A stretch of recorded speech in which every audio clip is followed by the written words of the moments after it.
The story follows a lone adventurer who dared to defy a forbidden law. As recorded in an ancient nobleman's diary, consuming monsters was a dire taboo in this world. For any human to eat a monster meant taking in its corrupt and twisted essence. The first sign of the curse was a wave of euphoric ecstasy, paired with a sharp boost in physical power. The second stage brought blinding headaches, wrenching nausea, and a haze of drunken madness. But the final and perhaps cruelest symptom was sudden death from the monster's core, or worse, the eater turning into a monster themselves. In the dimly lit chamber deep within the labyrinth, a man sat atop a monster's corpse, his hand bloodied and broken. He was savagely tearing into the beast's flesh, ignoring the pain that racked his body. As he swallowed the final bite, his wounds sealed with unnatural speed. In that moment, he unlocked two new skills, Roar and Battle Axe. Consumed by rage, he let out a monstrous bellow that shook the walls around him. The echo surged through the labyrinth, drawing the attention of every lurking beast. Upon hearing the man's roar, nearby monsters stormed toward him, driven by bloodlust and rage.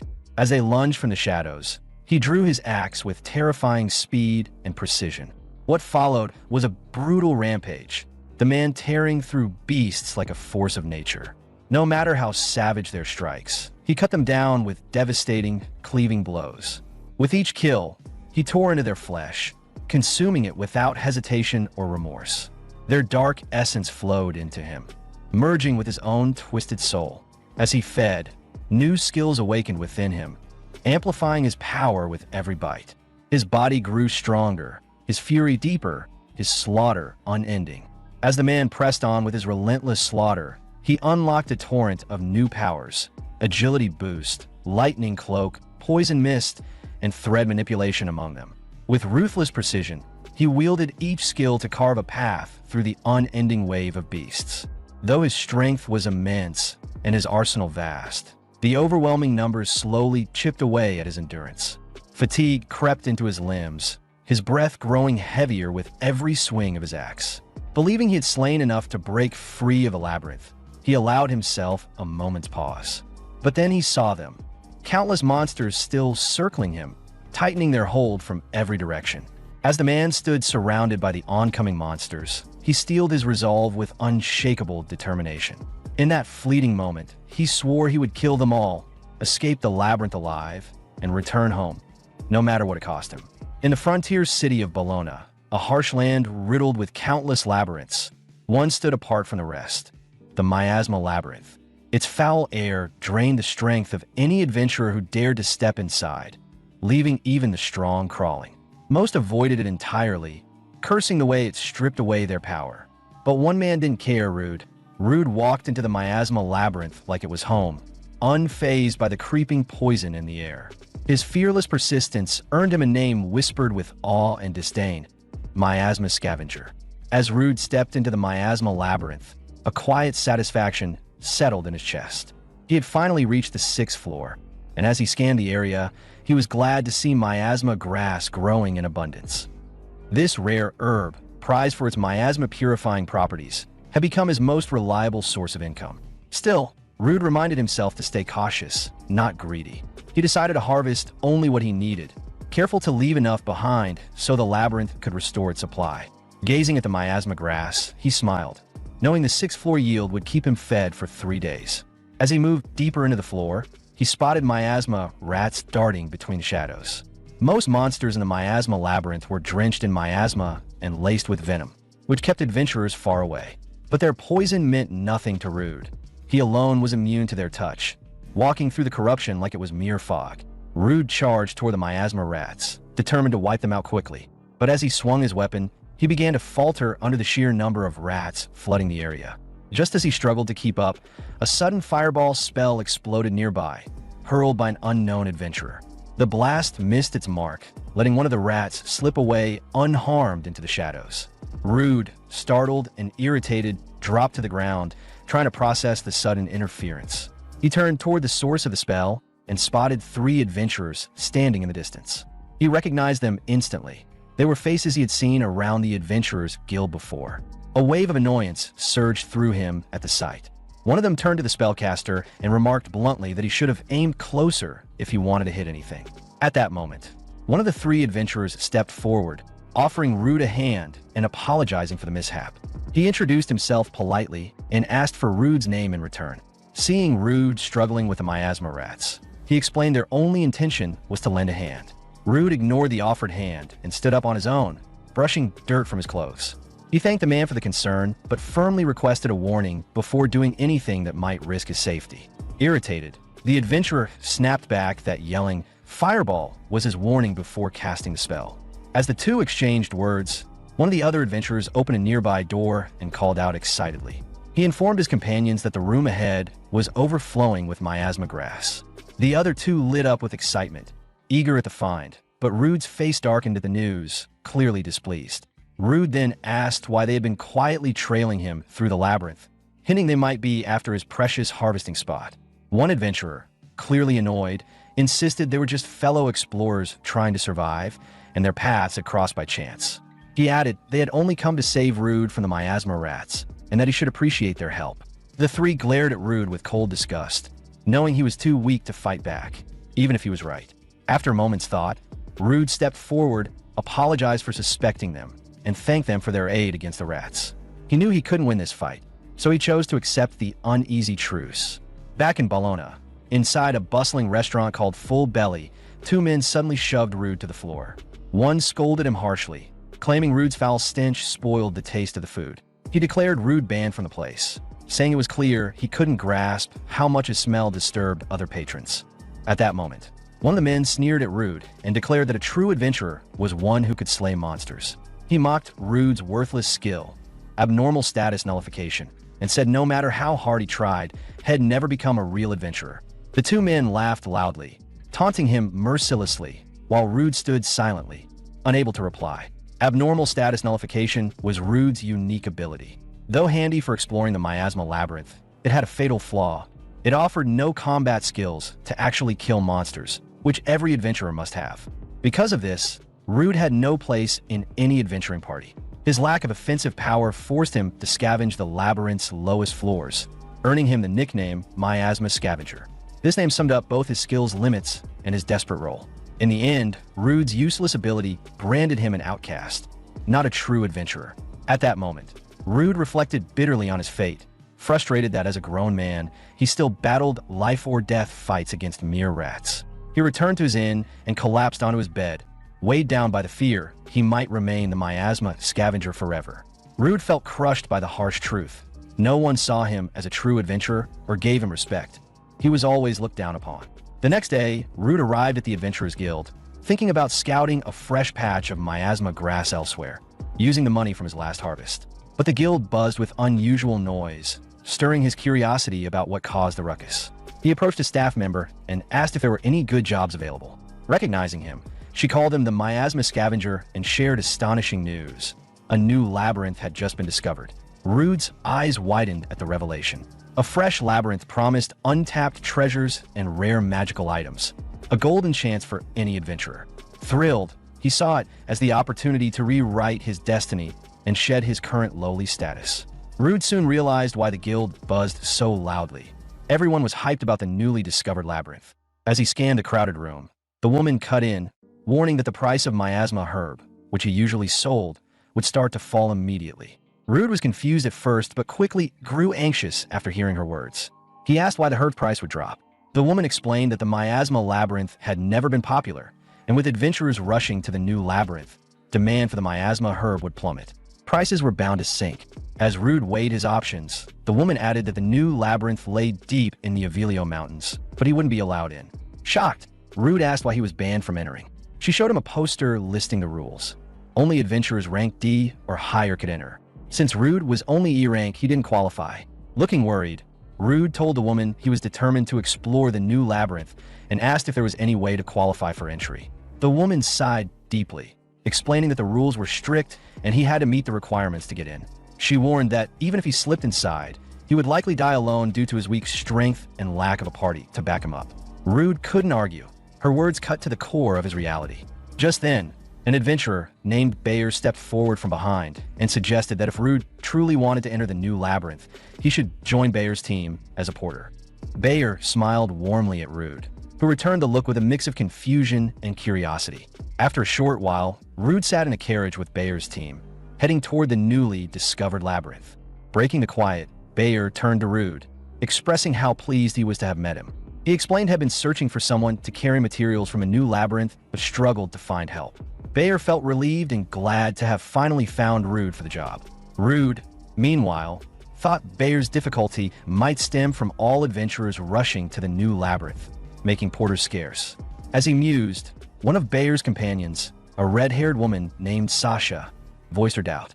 She asked Bayer why they bring a miasma scavenger like Rude and suggested they should have picked someone else. Another companion, a burly man named Rick, agreed, questioning Bayer's choice and hinting they should have hired a more capable porter. Bayer then turned to his two companions, warning them not to badmouth Rude. He explained that, given Rude's experience, it was better to have him along than an inexperienced rookie. Changing the subject, Bayer apologized to Rude for not introducing himself sooner. He revealed he was Bayer, leader of the Scarlet Sword Group, and introduced Rude to his teammates, Sasha, the red-haired woman, and Rick, the burly man. Bayer then told Rude they were all D-rank adventurers. In reply, Rude said he was E-rank. Bayer said he wanted to know more about Rude's status before entering the new labyrinth and asked if Rude could show his guild card. Rude agreed, pulling out his guild card and handing it over to Bayer. Rude's guild card showed he was a level 7 E-rank adventurer with 4 different skills. Bayer studied the card and asked if Rude could use fire magic, since one of his skills was indeed fire magic. Rude admitted his fire magic was too weak for battle, but said it helped in dark places and cooking food. Bayer smiled and assured him that even weak skills had their value. Moments later, the four arrived at the new labyrinth's entrance.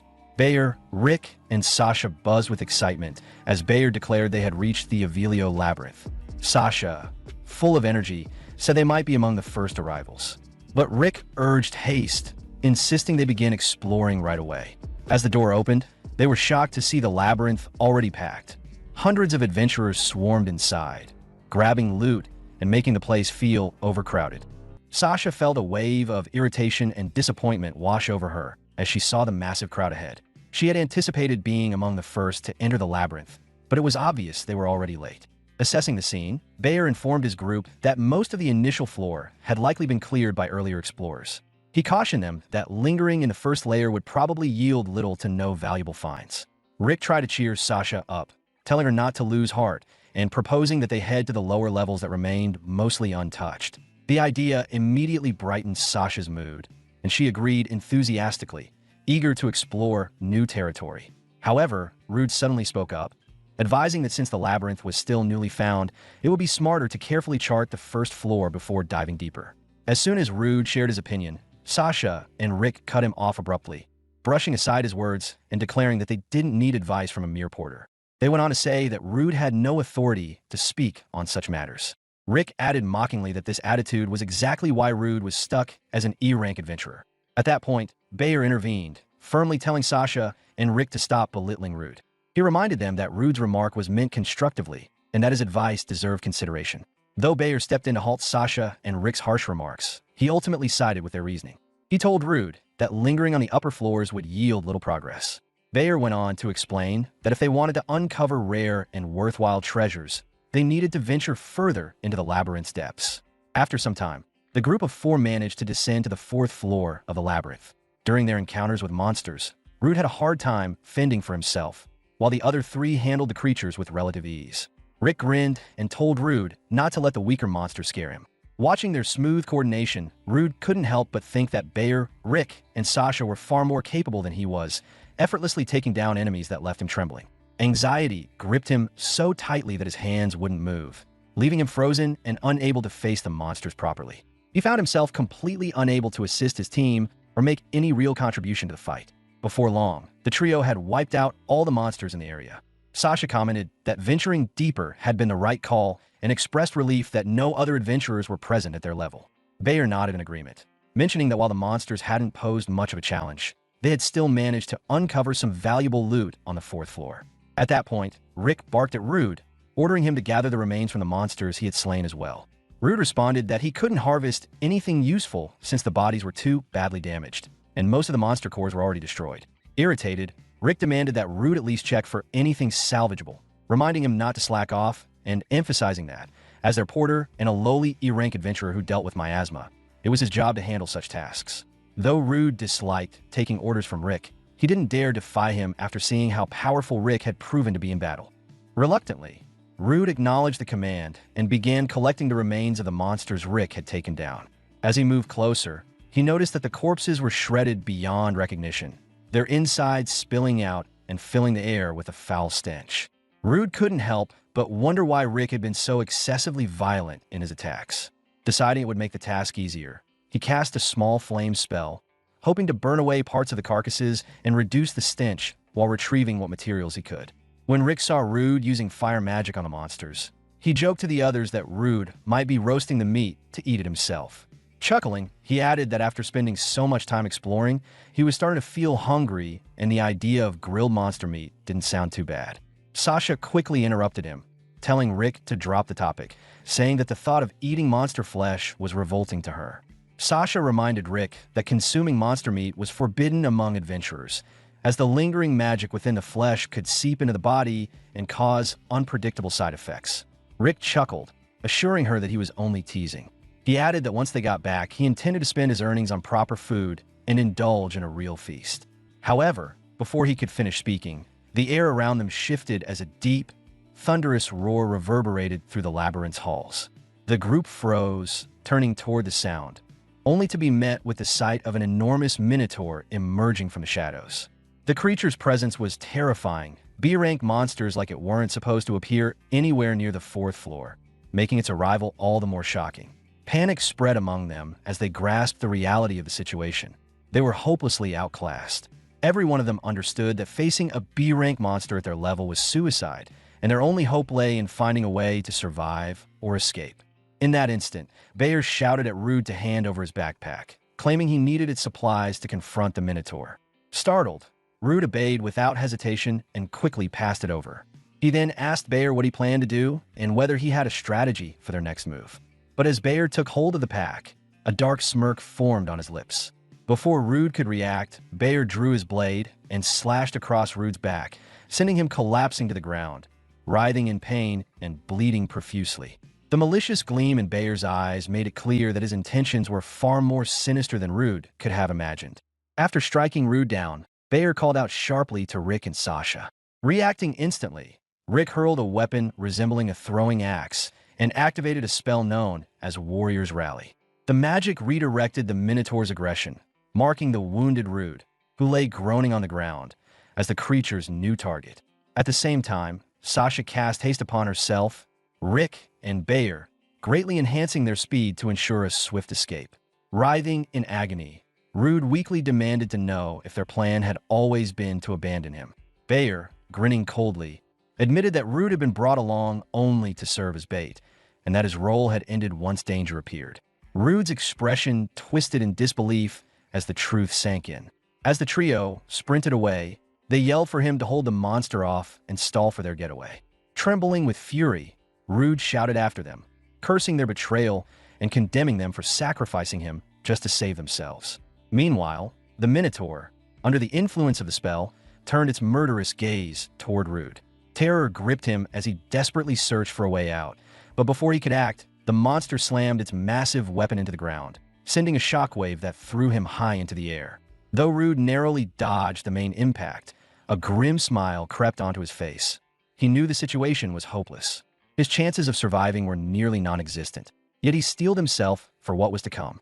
In the next instant, the Minotaur lunged forward with immense strength, bursting through the stone wall and dragging Rude into another section of the labyrinth. The force of the collision shattered the wall completely, hurling them both into a new chamber. There, the floor suddenly gave way, and they plummeted through a massive hole beneath them. Moments later, Rude hit the ground hard, his body screaming in pain as darkness clouded his vision. Slowly regaining awareness, he blinked weakly, uncertain if he had truly survived the fall or if he was already dead. Rude turned his head slightly and noticed that he had landed directly on top of the Minotaur's corpse. It dawned on him that they had fallen together through the hole, and the monster's massive body had absorbed most of the impact, sparing him from certain death. His momentary relief, however, faded quickly as he accepted the grim truth that even though the Minotaur was dead, his own life would soon end as well. Rude reflected that even if no other creatures appeared, he was doomed to die from his injuries, blood loss, or sheer starvation. Resting atop the fallen beast, his body screamed with hunger, and his mind drifted toward the forbidden idea of consuming the Minotaur's flesh. He knew it was madness, an act that could bring nothing but ruin, but the image of a man from his past, who once told him to never surrender no matter how unbearable life became, resurfaced in his thoughts. Clinging to that memory, Rude forced himself to act and began devouring the Minotaur's body in a desperate bid to live. When a human drained of magic consumes the flesh of a creature overflowing with magical energy, the monster's essence seeps into their veins, corrupting them from within and transforming them into something neither human nor beast. This state, known as monsterization, is feared as a fate worse than death, a curse of uncontrollable mutation. Yet with no other choice, Rude gambled everything, eating the Minotaur's meat to restore his strength, unknowingly setting off a terrifying change within himself. Not long after, Rude rose to his feet and wandered through the labyrinth, dragging an axe along the ground. His once normal eyes now glowed crimson, and his aura had become monstrous, his humanity slipping away under the Minotaur's lingering magic. In that moment, he unleashed his ability, Roar, sending a crushing wave of fear across the area. The surrounding creatures collapsed instantly, their lives extinguished by the overwhelming force.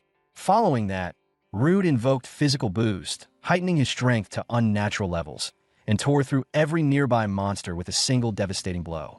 Then, he activated echolocation, allowing him to perceive life forms around him even in pitch-black darkness. As the skill revealed a swarm of approaching enemies, a twisted grin spread across Rude's face. Raising his weapon, he challenged them with a chilling laugh, asking which one among them would be the next to be devoured. At that instant, Rude lost all restraint, plunging into a frenzy of bloodlust as he tore through every creature that dared to cross his path. In the midst of the chaos, he realized that the battle axe he had taken, the same one Rick had tossed aside earlier, felt perfectly balanced in his grip as if it were made for him. He soon noticed another strange change. He could sense the flow of magic around him, detecting the presence of monsters without relying on sight.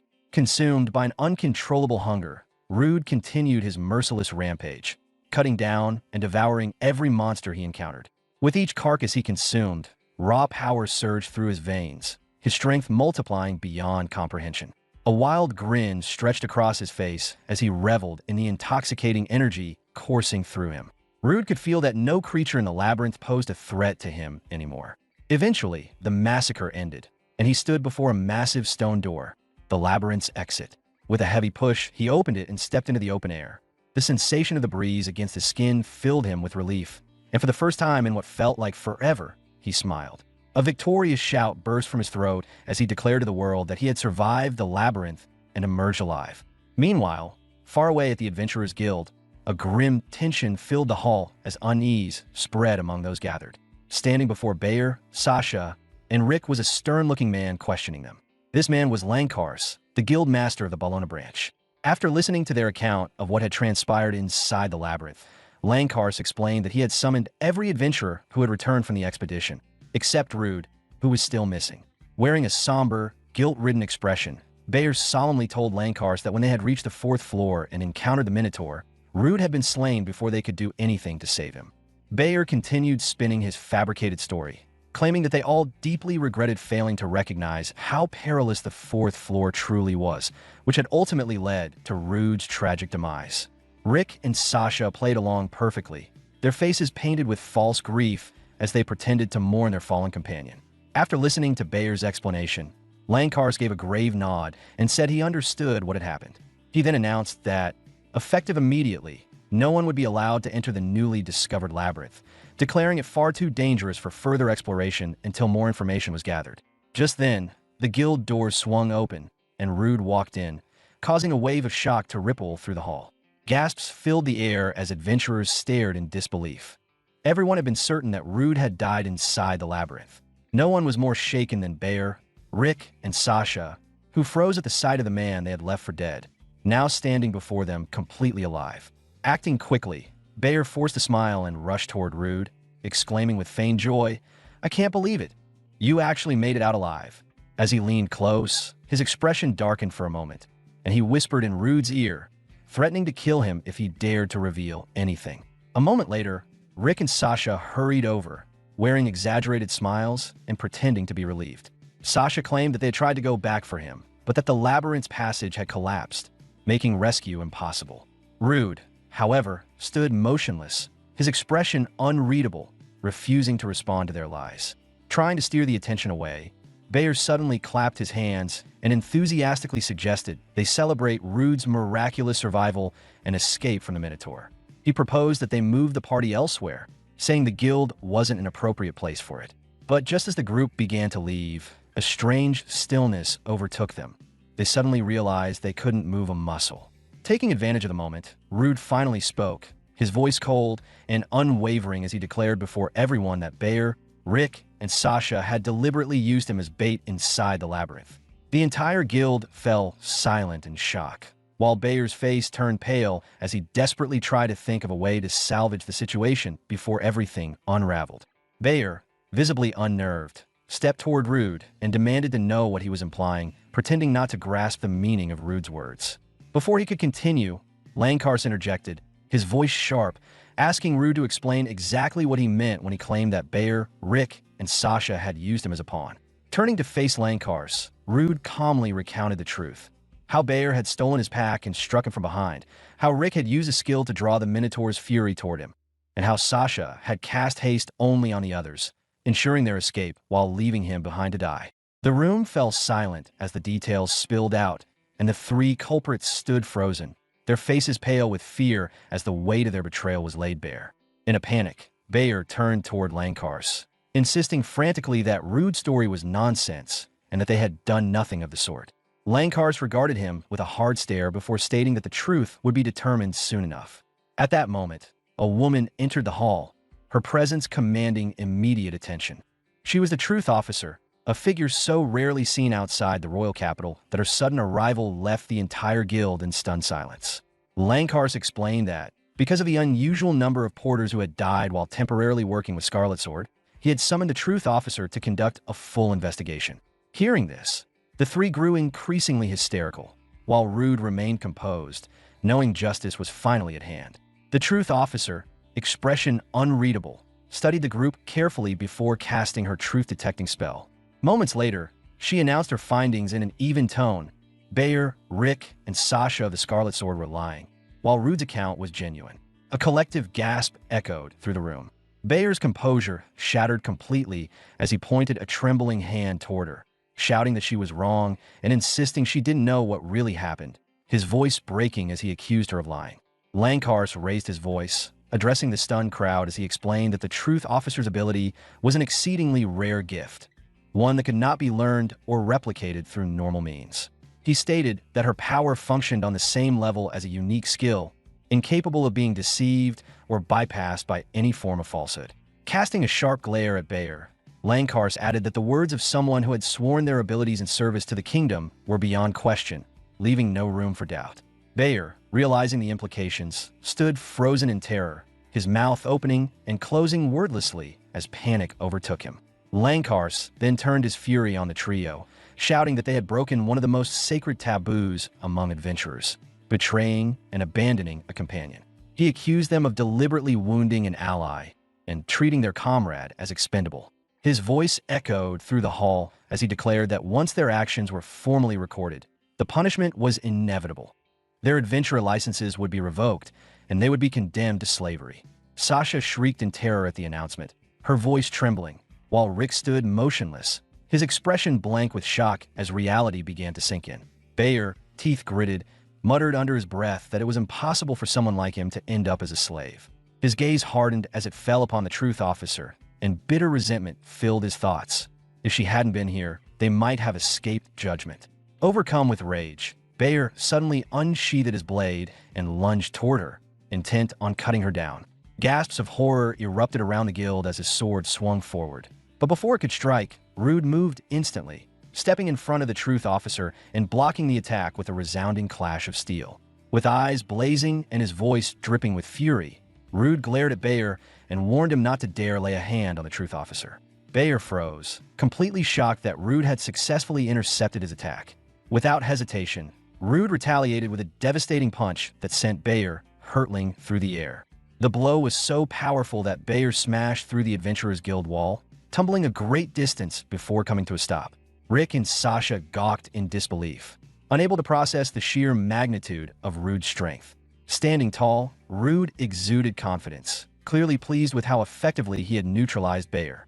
Shortly afterward, Rude found himself in the guild's reception area, speaking with Lankars. The guild master offered a polite apology, noting that Rude must be exhausted after the harrowing events inside the labyrinth. Rude waved off the concern, assuring Lankars he was unharmed, and then asked about what had become of the other three.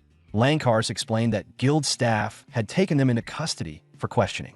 He further clarified that if the investigation confirmed they had repeatedly treated porters as expendable bait, the Scarlet Sword members would lose all their belongings and adventurer licenses, ultimately being sentenced to slavery. Lankars added that Bayer had even dared to defy the truth officer, meaning he would likely never be seen again. He also noted that all rights to the profits from the new labyrinth had been revoked from the three Scarlet Sword members. Consequently, Lankars said every reward would now be awarded to Rude alone. Rude's eyes widened in astonishment as he heard he was to receive 200,000 reins, the full reward from the new labyrinth, originally intended for the three other adventurers. The sheer scale of the fortune left him stunned, realizing he would claim the entire sum by himself. After a short while, Rude exited the reception area and stepped outside, a wide grin spreading across his face. He thought to himself that with this kind of money, covering all his daily expenses would be simple. Reflecting on how long it would take to earn the same sum through painstaking collection of miasma grass, Rude appreciated the immense rewards adventuring could bring. As he strolled along, he noticed no other adventurers were approaching him. He guessed this was likely due to the spectacle he had caused earlier. Even if they continued to avoid him, he reasoned it didn't necessarily mean they were friendly. Rude then considered that drawing too much attention to himself might make other adventurers suspicious of his sudden fortune. He resolved to continue earning steadily in the miasma labyrinth as he had before. Determined not to dwell on what had happened, Rude decided to focus on moving forward. With his newfound wealth, he could finally afford better gear and the luxury of eating whatever he pleased. Excited about the possibilities, he decided his first stop would be a tool shop to purchase the equipment he needed. While wandering through the bustling market, Rude noticed a magical bag that caught his attention. However, he chose to grab something to eat first before worrying about acquiring it. The following day, Rude returned to the miasma labyrinth and resumed hunting rats. He was struck by how effortless defeating the miasma rats had become compared to before. Rude let out a sigh, reflecting that just 2 days prior, he would have had to evade 5 of these creatures, yet now he could dispatch them without difficulty. At that moment, he activated his appraisal skill to examine the miasma rats and assess their condition. He was pleased to see that the skill allowed him to clearly view each monster's stats. Rude realized that the ability he had gained from consuming a particular monster could be applied not only to living foes, but also to their corpses. At that moment, Rude began to wonder just how much his overall stats had improved. He reflected on how effortlessly he had been dispatching the miasma rats and guessed that his level might not have risen dramatically, perhaps reaching only around level 20. Intrigued, he opened his status screen for a closer look. To his complete shock, Rude discovered that his level had jumped to 42. Not only that, but his health, strength, endurance, and agility had all seen remarkable increases. Stunned by the sudden leap, especially considering he had been only level 7 the previous day, Rude realized this was an extraordinarily rare occurrence. Curious to explore further, he decided to review the new skills he had obtained. As he examined his recently acquired abilities, Rude felt a surge of excitement at the number of skills he had gained.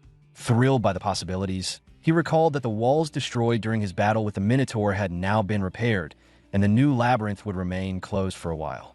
Planning to spend the day lightly exploring the miasma labyrinth, Rude was eager to put his enhanced powers to the test. He was curious to see how well his abilities would perform on the lower floors, and he also intended to try out the magic bag he had bought, carefully selecting the first monster for experimentation.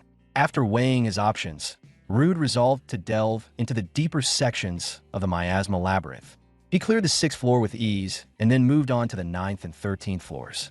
While fighting the monsters on these levels, he realized that they no longer posed a sufficient challenge for his boosted strength. Determined to find more formidable opponents to truly test his abilities, he pressed onward. Soon, Rude reached the 24th floor of a labyrinth. As he navigated this level, he spotted a monster nearby. Concealing himself, he activated appraisal to analyze its stats.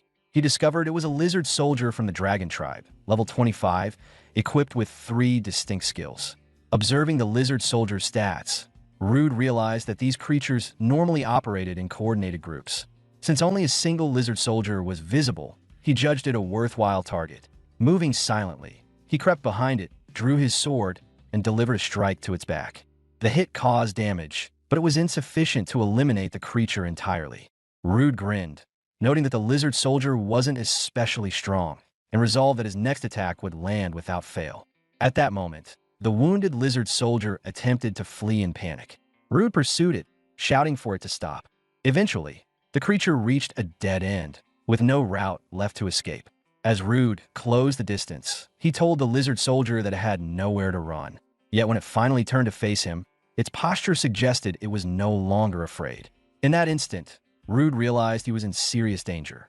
Glancing behind him, he saw multiple lizard soldiers encircling him and understood immediately that he had been lured into an ambush. Despite the apparent level difference, the odds were suddenly overwhelming. One of the soldiers swung its sword at him, but Rude ducked just in time to avoid the strike. Quickly evaluating the situation, he concluded that, given the trap and the numerical disadvantage, his only viable strategy was to eliminate the lizard soldiers one at a time. In that instant, Rude swung his sword and struck one of the lizard soldiers, knocking it hard onto the floor. As he moved to finish the creature, another lizard soldier stepped in, using its shield to intercept his blow. Rude was momentarily stunned by the creature's well-timed defense. Just then, a different lizard soldier lunged at him from behind, but Rude's reflexes allowed him to dodge the strike just in time. Scanning his surroundings, Rude realized he was completely encircled by lizard soldiers. He noted to himself that while these monsters were known for their teamwork, he had not anticipated such advanced ambush tactics or the level of precision in their coordination. As he weighed his next move and continued engaging the lizard soldiers, a sharp, high-pitched noise caught his attention, preceding the monster's synchronized attacks. Following the sound, he spotted a red-scaled lizard soldier standing at a distance, intently observing the fight. Rude activated his appraisal skill to analyze the red lizard soldier and discovered it was a general lizard, level 32 of the beast classification. Among its abilities, the most dangerous was command, which allowed it to control the movements and attacks of all the other lizard soldiers. A thrill ran through Rude as he realized he had located the leader of the group. At that very moment, the general lizard let out a deafening roar, signaling the other lizard soldiers to strike in unison. Unfazed, Rude activated Physical Boost, channeling tremendous power into every strike. With renewed strength, he cut through the swarm of lizard soldiers and surged directly toward the general lizard. As Rude swung his blade at the general lizard, he was shocked to see that the attack had no effect. It seemed as if the creature was completely impervious. The general lizard immediately countered with a devastating sword strike, and realizing he couldn't withstand it normally, Rude activated his steel body skill. The attack struck him, but caused no damage. Grinning with confidence, Rude faced the general lizard and proclaimed that he wasn't the only one with a hidden advantage. He had a secret of his own. Rude then used appraisal again, puzzled by why his attack had failed to affect the general lizard despite the force he had put behind it. Inspecting its status, he noticed no skills that would boost its defense or resilience. Rude deduced that another lizard must be using a protective skill to shield the general lizard. As he scanned the other lizard soldiers, he spotted one that was badly injured. Upon checking its status, he discovered it possessed a skill called Substitute, which absorbed damage intended for the general lizard and prevented harm from reaching it. Reacting immediately, Rude dashed to the lizard soldier with the Substitute skill and destroyed it without hesitation. With the protection removed, the general lizard's composure faltered, realizing it could no longer resist Rude's attacks. Roaring angrily, the general lizard commanded all remaining lizard soldiers to strike him at once. But as they advanced, Rude activated his thread manipulation skill. Using his power, Rude drew all the lizard soldiers into a single cluster, making them easier to control. He then cast a spell that ensnared them in a binding trap, leaving them completely immobilized. Satisfied, Rude turned his attention to the general lizard and announced that its fate was sealed. With a swift, precise movement, he decapitated the general lizard, ending the battle in an instant. After a short while, Rude had eliminated every lizard soldier in the vicinity. He grinned, knowing it was time to make use of the creatures he had slain. Reaching into the magic bag he had bought with his guild rewards, he retrieved the supplies he needed. The bag, enchanted to expand its storage and lighten its contents when closed, had quickly become an indispensable tool for him. Rude then pulled out his cooking gear and seasonings, ready to prepare the monster meat from the fallen lizards. He reflected on his time exploring the hidden floors, where survival had always been his only concern. Despite the constant danger, he had secretly wanted to try cooking monster meat. Now, with the ingredients prepared, he admired how appealing the meat looked and anticipated a delicious taste. Eagerly, he grabbed a piece and took a bite, his face lighting up in delight as the flavor exceeded his expectations. The taste was far better than he had imagined, and he mused that he might quickly develop a taste for monster meat. While enjoying the meal, Rude realized that he had also gained several new skills, many of which were quite remarkable. He wondered how such powerful abilities had come to him and considered that they were likely connected to the magical energy of the monsters he had consumed. Thinking over his growing skill set, Rude noted that the armor spider ability from the Minotaur was particularly strong. The evil eye skill from another monster also proved extremely useful. In addition, he had acquired several other potentially potent skills from creatures he had not yet tested. Filled with anticipation, Rude resolved that on his way back, he would deliberately consume as many different monsters as possible to expand his repertoire of abilities. On the 21st floor of the Miasma Labyrinth, Rude continued to eliminate the various monsters he encountered, steadily absorbing their powers by consuming their bodies.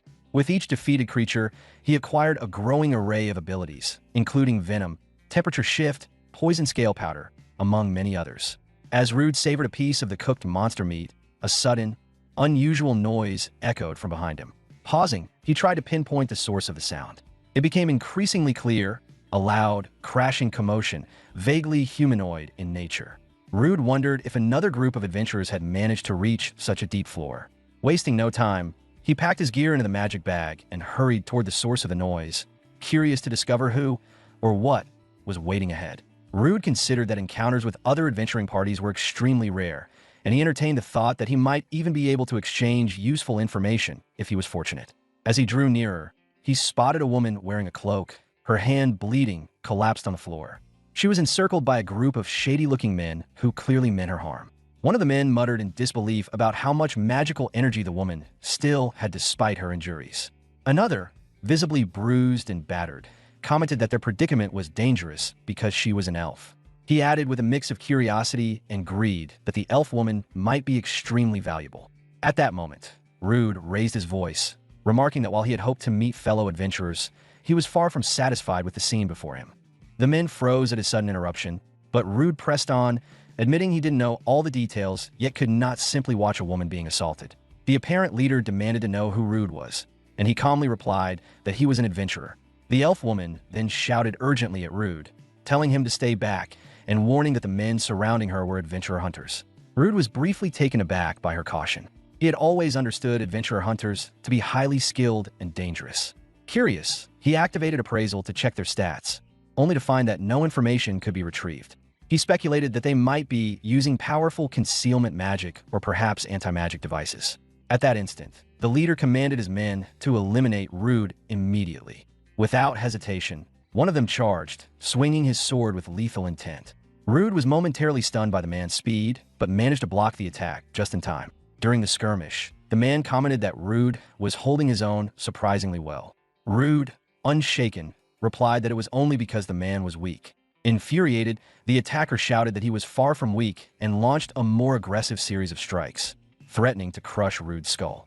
In response, Rude activated his venom skill, spitting it directly onto the man's face. The man screamed as the venom burned his skin, writhing violently on the floor. Everyone present froze in shock, unable to believe that Rude could project venom from his mouth, and they began to regard him more as a monster than a mere adventurer. Rude reflected that his combat approach was wild and unorthodox, completely unlike the disciplined style of a typical adventurer. Yet for someone as frail as he had been, survival demanded exploiting any advantage to eliminate threats. At that moment, the man doused in venom lay lifeless on the ground. Observing this, the leader immediately recognized that Rude possessed a rare poisonous skill and realized they had underestimated him. Determined to avoid repeating the error, the leader commanded his men to strike simultaneously, intending to crush Rude and eliminate any chance of retreat. As the men assaulted him relentlessly, Rude dodged each blow, knowing that even a brief pause could cost him his life. There was no room for error. While he briefly recoiled, the leader seized the opening and delivered a tremendous strike. At the last instant, Rude activated Steel Body, hardening himself against the force and narrowly avoiding severe injury. The leader's powerful kick sent Rude flying backward. Surprised, the leader thought that the strike should have been fatal, noting that Rude was unexpectedly resilient. As one of the men advanced, he threatened to kill Rude instantly. But as he approached, Rude abruptly spun around and sprinted away. The man shouted for Rude to stop and gave chase, only for the leader to call him back, warning that both he and Rude were now treading across a hazardous poisonous swamp. The leader cautioned that venturing further would be perilous, with no guarantee of survival. He added that Rude wouldn't last long in the swamp either, and eventually, he would be forced to retreat. Watching them from a distance, Rude considered how long they intended to linger by the swamp's edge. Realizing stalling was futile, he resolved to confront them directly, choosing to engage as any capable adventurer would. Rude considered how lucky he was to have taken refuge in the poisonous swamp. Beyond its toxic properties, the swamp's mist sapped an adventurer's energy at a rapid pace, which worked entirely in his favor. Minutes passed, and the men grew increasingly alarmed that Rude had remained within the swamp for so long. One of them, gasping for breath, asked how much longer Rude intended to stay in the poisonous environment. 10 minutes had already passed, and even though they hadn't entered the swamp themselves, the fumes were beginning to make them feel nauseous. Meanwhile, Rude, who had ventured even deeper into the swamp, seemed completely unaffected. At that point, Rude decided it was time to act. He had waited long enough for the swamp's effects to weaken his opponents, but he also realized that any further delay could worsen the elf woman's critical condition. Moving toward the group, Rude asked how they were holding up under the poison and the swamp's magical influence, inquiring if they were struggling at all. One of the men scoffed, remarking that Rude had finally left the swamp and caused them a great deal of trouble. Calmly, Rude replied that, unfortunately for them, he was immune to status effects, so he could not fully appreciate the discomfort they were experiencing. The leader froze as he realized that Rude had a status immunity skill and had cleverly tricked them. He immediately ordered his men to strike and kill Rude on the spot. One of the men lunged forward, but the swamp had sapped much of his strength, and Rude easily blocked the strike. Smiling, Rude taunted his attacker, explaining that the poison had steadily drained their stamina and the magical residue in their bodies had lowered their overall stats. Suddenly, another man struck from behind, but Rude activated Steel Body, and the sword passed harmlessly through him, leaving the attacker in disbelief. Taking advantage of the moment, Rude unleashed Lightning Cloak, swiftly eliminating both opponents with a single, decisive strike. One of the men, struggling to breathe, yelled at Rude and tried to rush him again. But Rude instantly used Aerial Slash, cutting the man down before he could take another step. The leader froze in fear, unable to understand how a human could use so many monster-type skills. Turning his gaze toward him, Rude said he didn't owe anyone an explanation and charged straight at the man. As they clashed, the leader realized that even though he was supposed to dominate any human in battle, he was clearly no match for Rude. Panicking, he activated Agility Enhancement to boost his speed, shouting that someone like Rude could never defeat him. But the moment he swung his sword, Rude struck with such force that the blade snapped clean in half. The leader stood there in disbelief, unable to process that he had been overwhelmed so easily. In the next second, Rude sliced through both the man and his broken weapon, leaving him motionless on the ground.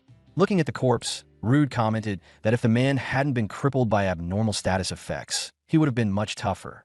But thanks to Rude's own ability to ignore those effects entirely, victory had come easily. Rude finally managed to rescue the elf woman, and the two walked side by side through the swamp. She thanked him sincerely, admitting she had no idea what she would have done without his help, and Rude simply said he couldn't ignore someone in danger. While watching her, he noticed she was trying to look calm, even though her body still showed signs of the swamp's poison magic, and he couldn't help wondering why an elf would be wandering alone in such an isolated place or why adventurer hunters were after her. As they moved forward, a monster suddenly burst out of the swamp in front of them, and with one quick use of his appraisal, Rude identified it as a Mosfaz Great, the Moth Leader, and a level 37 threat. Rude dashed at it immediately, thinking its huge size wouldn't be enough to intimidate him, just before the beast released its own Aerial Slash attack, which he smoothly avoided. He quickly checked on the elf, and when she assured him she was unharmed, He turned back to the monster with a smirk, saying he would give it a scare since it had managed to startle him for a split second. The monster shot upward, trying to stay out of Rude's reach, but Rude yelled after it that running wouldn't help. He fired off his own aerial slash, slicing into the creature and leaving it badly wounded. Enraged, the monster countered with its paralyze ability. Rude just grinned and told it the attack was useless on him since he couldn't be paralyzed at all. Then he suddenly panicked when he remembered the elf woman, worried she might be affected, but when he glanced back, she was already shielding herself with wind magic, easily stopping the attack, which left Rude genuinely impressed. After a fierce exchange of blows, Rude ended the fight with one clean, crushing strike that brought the monster down for good. The elf woman walked toward him, amazed that poison and paralysis had no effect on him, saying his abilities were oddly similar to those of monsters, which made Rude scratch his head awkwardly as he tried to figure out what to say. Then she suddenly clutched her stomach and collapsed, leading Rude to think she had been hit after all, but she assured him it was something else entirely and promised to explain everything once they made it out of the labyrinth. A short while later, the two of them sat beneath a tree outside the miasma labyrinth. The elf woman let out a relieved smile, saying she finally felt normal again now that they had escaped that place. Before telling her story, she said she wanted to introduce herself properly, and with a calm voice, she told Rude her name was Alicia and that she used to be an adventurer. Rude froze in surprise and asked if she was truly Alicia from the Emerald Storm. Laughing softly, Alicia confirmed that she was indeed the very person he had heard about. Rude mentioned that the kingdom of Lydia's famous S-rank party, Azure Trails, was well known everywhere, and everyone remembered its members. But 5 years earlier, that same party had been crushed by monsters. Hearing his words, Alicia explained that on that terrible day, they had challenged the creatures hiding in the deepest layer of the S-rank Abyssal Labyrinth. During the fierce battle, their leader died. Another member was forced to retire because of fatal wounds, and one more was lost inside the labyrinth forever. Alicia added that she also hadn't escaped unharmed, and she quietly showed him a mark on her chest as proof. Rude panicked when she started loosening her clothes, but when he looked closely, he noticed a strange purple stain on her skin. Alicia told him the mark was a curse she received during that fight, a curse called Level Down. Rude felt completely confused since he had never heard of anything like that before. Alicia admitted she was just as clueless, saying she had tried every cure she could find but had only managed to slow the curse's effect instead of removing it. Alicia explained that those adventurers knew about her curse and wanted to use it for their own gain, and she admitted she was terrified of dying once her level dropped to 0, unable to stand the idea of being controlled by them. Hearing this, Rude suddenly realized something and told her there might be a way for her to fight back, remembering his substitute skill that let him take on another person's attacks and status effects. He asked if she would allow him to try it, leaving Alicia confused but willing to go along with whatever he had planned. Once she agreed, Rude placed his hand on her and used substitute, and Alicia felt the curse inside her start to shift toward him, making her panic and beg him to stop before it hurt him. Rude simply gave her a calm smile and told her to trust him, insisting he would be fine. Then a dark, eerie force appeared behind him, leaving Alicia stunned as she watched the scene unfold. And the moment Rude's skill took effect, his abnormal status nullification triggered, wiping out the curse completely and freeing Alicia from the burden that had been dragging her down for years. Alicia stared at him in utter disbelief, asking what on earth had just happened, and Rude calmly told her to check her guild card. The moment she looked, her eyes went wide as she realized her status had returned to normal and the curse was completely gone, leaving her stunned that she was finally free. Rude explained that had taken a gamble, hoping his abnormal status nullification would erase the curse once he pulled it onto himself, and he felt a huge wave of relief knowing it had worked exactly as Head hoped. Alicia glared at him with a mix of annoyance and admiration, scolding him for being reckless enough to risk his life for someone he barely knew, but her anger quickly softened as she admitted she was truly grateful, thanking him with a sincere smile. Rude gently placed his hands on her shoulders and told her not to worry anymore, assuring her that he had helped her simply because he wanted to, nothing more. Rude and Alicia sat together in the full-belly restaurant, happily eating and drinking, and Alicia praised both the food and the alcohol, teasing that Rude clearly knew the best places to visit, while Rude awkwardly remembered the last time he had been thrown out of the same place, and asked if she should really be drinking after everything she'd been through. But Alicia confidently told him she was fully healed and that a moment like this deserved a proper celebration, urging him to drink as much as he wanted. Curious, Rude asked what she planned to do next, and after thinking for a moment, Alicia smiled and said she first wanted to know more about him.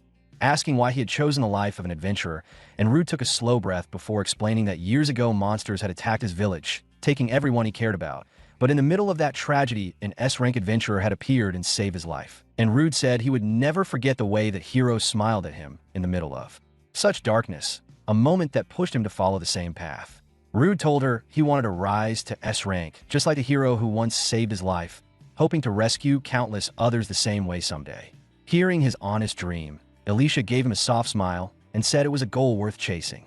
When Rude nervously asked if she planned to laugh at him, she shook her head and explained that she too had once aimed for S rank, and now she wanted to become even stronger than she was before the curse ruined her. She also believed her old teammates were still trapped deep inside the abyssal labyrinth, and no matter what happened, she planned to return there and face those monsters again. Since both of them needed more strength to reach their goals, Alicia suddenly proposed that they team up and form a party. Before Rude could answer, two familiar men walked over from behind. One grabbed Alicia's hand with a smug grin and joked that Rude had found himself a stunning partner. Rude immediately recognized them as the same troublemakers who had thrown him out of the restaurant before. One of the men told Alicia she shouldn't waste her time with someone as dull as Rude. And at that moment, Rude grabbed the man by the shoulders, eyes blazing with fury, and ordered him to take his hands off Alicia. The man was furious at Rude for talking back, and just when it looked like they were about to start a fight, Alicia stepped between them and insisted they calm down, reminding them they were standing in a pub and suggesting that if they wanted to prove something, they should see who could outdrink the other instead. The entire place roared with excitement at the idea, eager to watch the showdown and find out who would win. The three of them kept drinking nonstop, and before long, both men were too drunk to stay awake and collapsed on the floor, while Alicia remained perfectly steady. The crowd cheered loudly as she was crowned the champion, and she and Rude exchanged a proud look and gave each other a thumbs up, celebrating their completely unexpected victory. After some time, Rude and Alicia stood off to the side of the pub, and Rude praised her, saying she handled herself amazingly, especially after everything she had already drunk. With her cheeks flushed, Alicia mumbled that she only held out because Rude had helped her, and she refused to sit quietly while those men tried to mock him. Right as she finished speaking, the alcohol finally overwhelmed her, and she fell asleep straight into Rude's arms.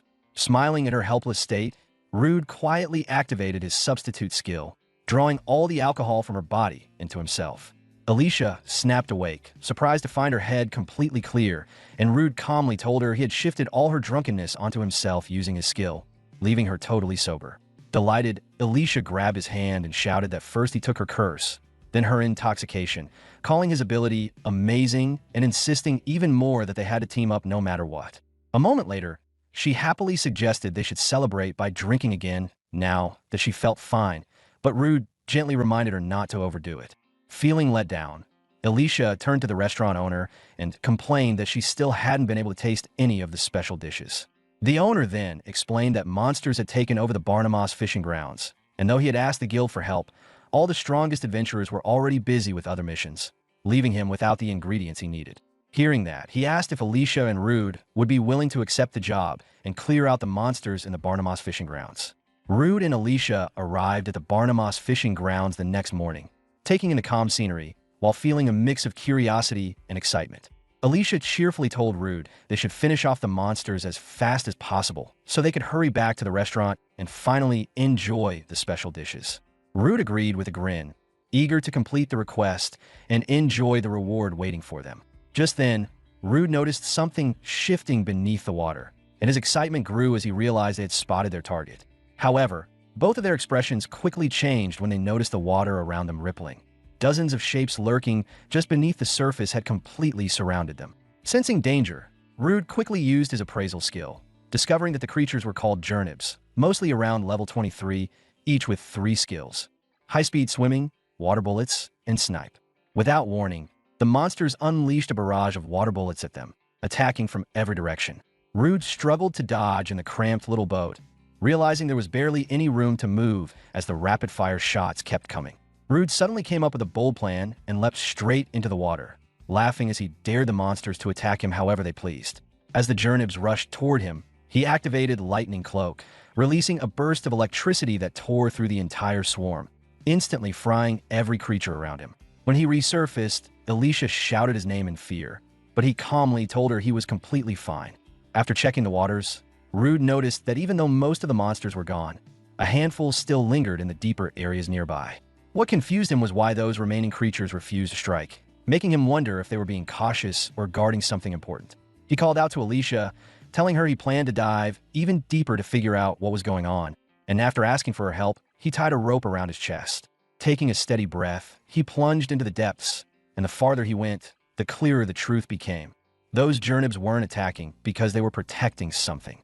A massive shape soon emerged from the darkness, and Rude quickly used his appraisal skill, revealing the creature's name as Tentacles, a level 38 monster with 4 deadly abilities and intimidating stats, making it obvious that this giant beast was the guardian of whatever lay hidden in the depths.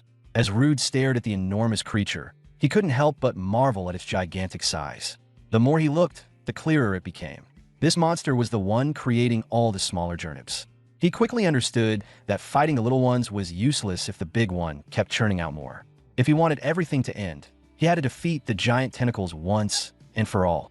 Since the huge monster wasn't attacking immediately, Rude figured he had a brief moment to get ready. But before he could plan anything, one of its long limbs shot forward, wrapped around his legs, and pulled him toward its gaping mouth. In that split second, Rude realized the truth. The smaller monsters had held back on purpose, tricking him so the main threat could catch him off guard. Right then, the tentacle monster lunged toward Rude, and with his air running out, he felt himself starting to sink deeper underwater. Panicked, he tugged on the rope tied around him, signaling Alicia for help. Acting instantly, Alicia unleashed her wind magic, sending the boat racing forward and ripping Rude out of the monster's grip. Once he burst through the surface, Rude sucked in air desperately, coughing hard from all the water he had swallowed. Alicia leaned over him, worry written all over her face, asking if he was all right. Rude finally managed to sit up, panting, and thank her sincerely for pulling him out just in time. Rude told Alicia there was a boss hiding deep underwater that kept spawning Jernibs nonstop, and things were even worse because the boss had an acceleration heal skill, which made it almost impossible to damage. Alicia shot back that the monsters had the upper hand in the water and that her magic couldn't reach that far because of the distance and the water blocking it, then asked if Rude had any sort of plan. Rude answered that there was one risky move they could try to fix the situation. At that point, Rude knew he had to make a choice because Alicia had trusted him enough to reveal her curse and even decided to team up with him. So he felt he should be honest and tell her his own secret as well. With a serious look, he made Alicia swear not to talk about what he was about to reveal or what he was going to do next. After a short moment, Rude jumped back into the water to confront the tentacle monster and, as he dove deeper, he activated his new skill, high-speed swimming. Rude drew his sword and quickly cut down many of the smaller monsters protecting the big tentacle beast. The tentacle tried to swipe at him, but thanks to his new skill, high-speed swimming, Rude dodged every strike with ease. Moving fast, he got closer and landed a strong hit on the creature. At the same time, he powered up his lightning cloak and struck again, finishing off the monster. Looking at the fallen giant, Rude thought the fishing grounds would finally be safe again. But he couldn't stop worrying about Alicia. He wondered what she'd think after seeing him tear through a monster like that. Would she be impressed or scared? When Rude surfaced, he looked around but didn't see her anywhere. He smiled sadly, assuming she'd left already. Just as disappointment was sinking in, a voice called out that he was late. Rude turned to find Alicia waiting for him, proving she hadn't gone anywhere after all. Alicia looked at Rude and said he didn't seem hurt, so she guessed he had beaten the big monster. Rude nodded, confirming her guess. Smiling, Alicia bent down to pick up some sticks, telling him she was relieved nothing bad had happened and that she couldn't sit still because she was so worried. She explained she was gathering wood for a fire to help dry his wet clothes. Then, Rude changed the subject and asked if she was really okay staying with him after seeing him eat the monsters. Alicia smiled softly and said she was surprised at first, but glad he trusted her enough to share his secret. She added that it didn't bother her at all. In fact, it made her happier to know he confided in her. Rude was surprised and thanked her for trusting him and sticking by his side. Then, Rude pulled out a piece of rope and told her why he had come back with part of the tentacle monster. He said he wanted to gain the monster's powers, so he cut off a piece to eat and absorb its skills. Rude grinned and told Alicia it wouldn't be right if he was the only one eating, so he had also caught a Barnamos fish just for her. Seeing the fish, Alicia's face lit up with excitement, and she eagerly said she couldn't wait to try it. Rude laughed at her enthusiasm and promised to tell her the story of the first time he ever ate a monster while they enjoyed their meal. After a little while, the food was ready, and Alicia took a bite of the fish, commenting that it was surprising Rude actually ate monsters, and that there was a special reason behind it. Rude explained that eating monsters helped him grow stronger, getting closer to his dream, even though he used to be a weak D rank. Alicia smiled softly and said the cooked monster meat looked pretty tasty.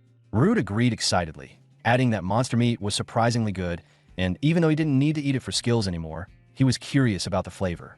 To his joy, it turned out delicious. Then Rude asked if she wanted to try the monster meat, but Alicia said she wasn't sure if she'd survive eating it, so she'd stick to the fish he caught. Changing the subject, Alicia asked again if Rude would join her party.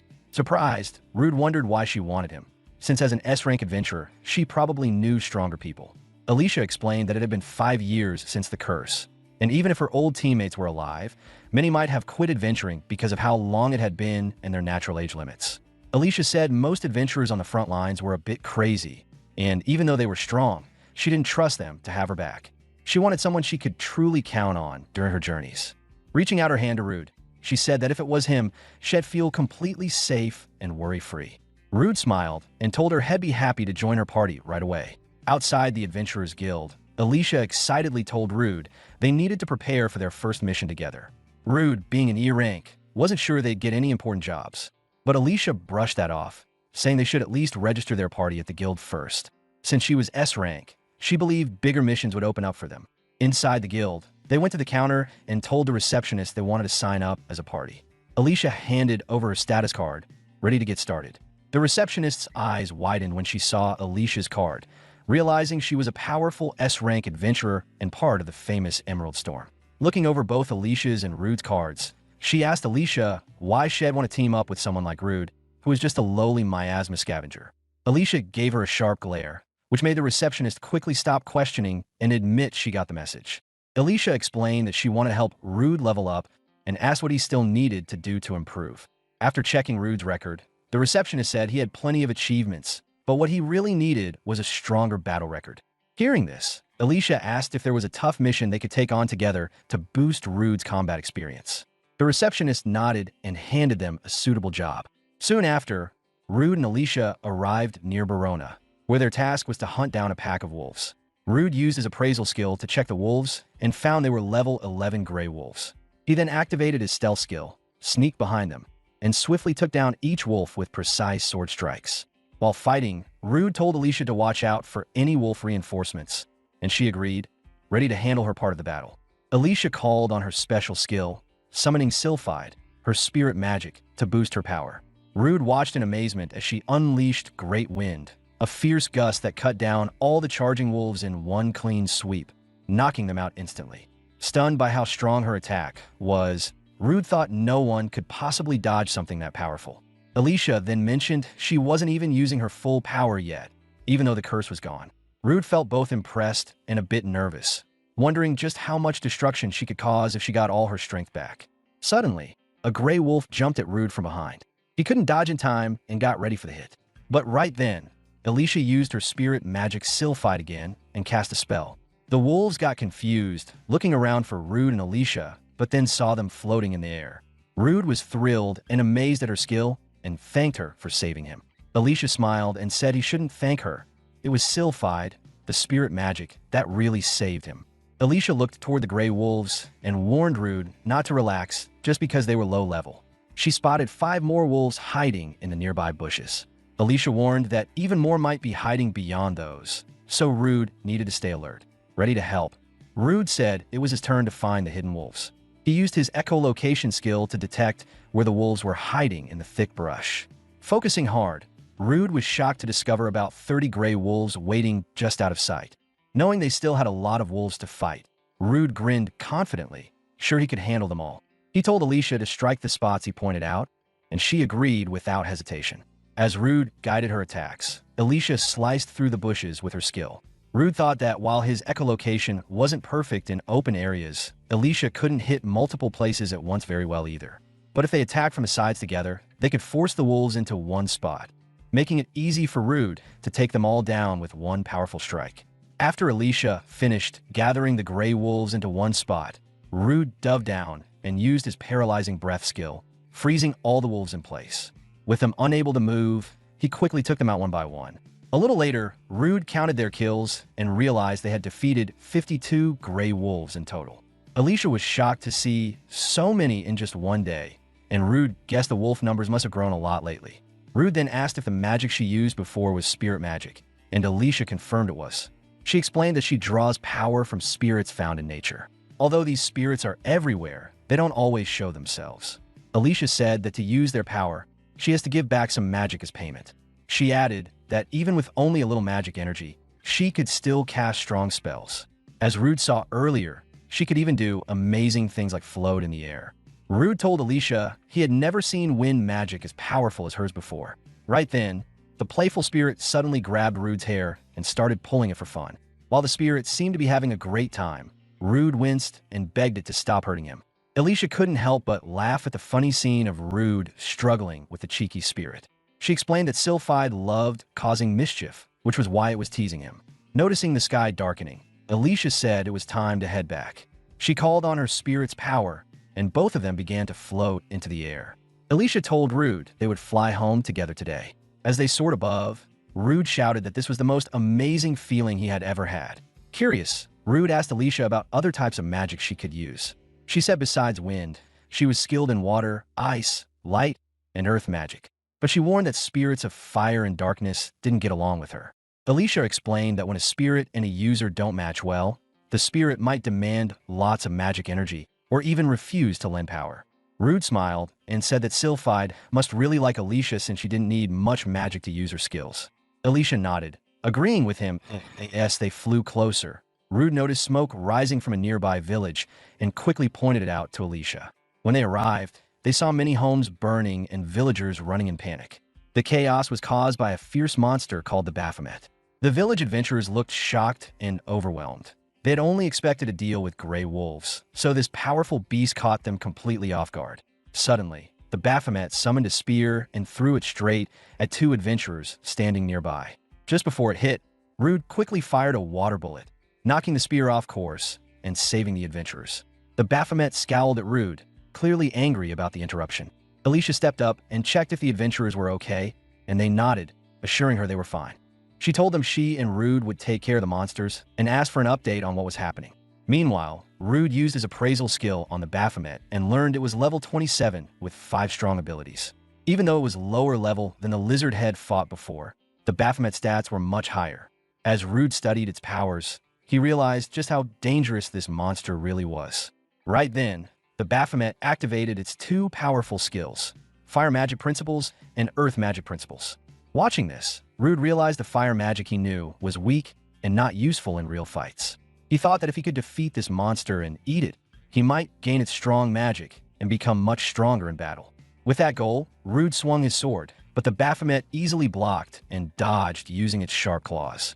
He thought about fighting harder, but before he could make a move, the monster launched a storm of fiery spears toward him.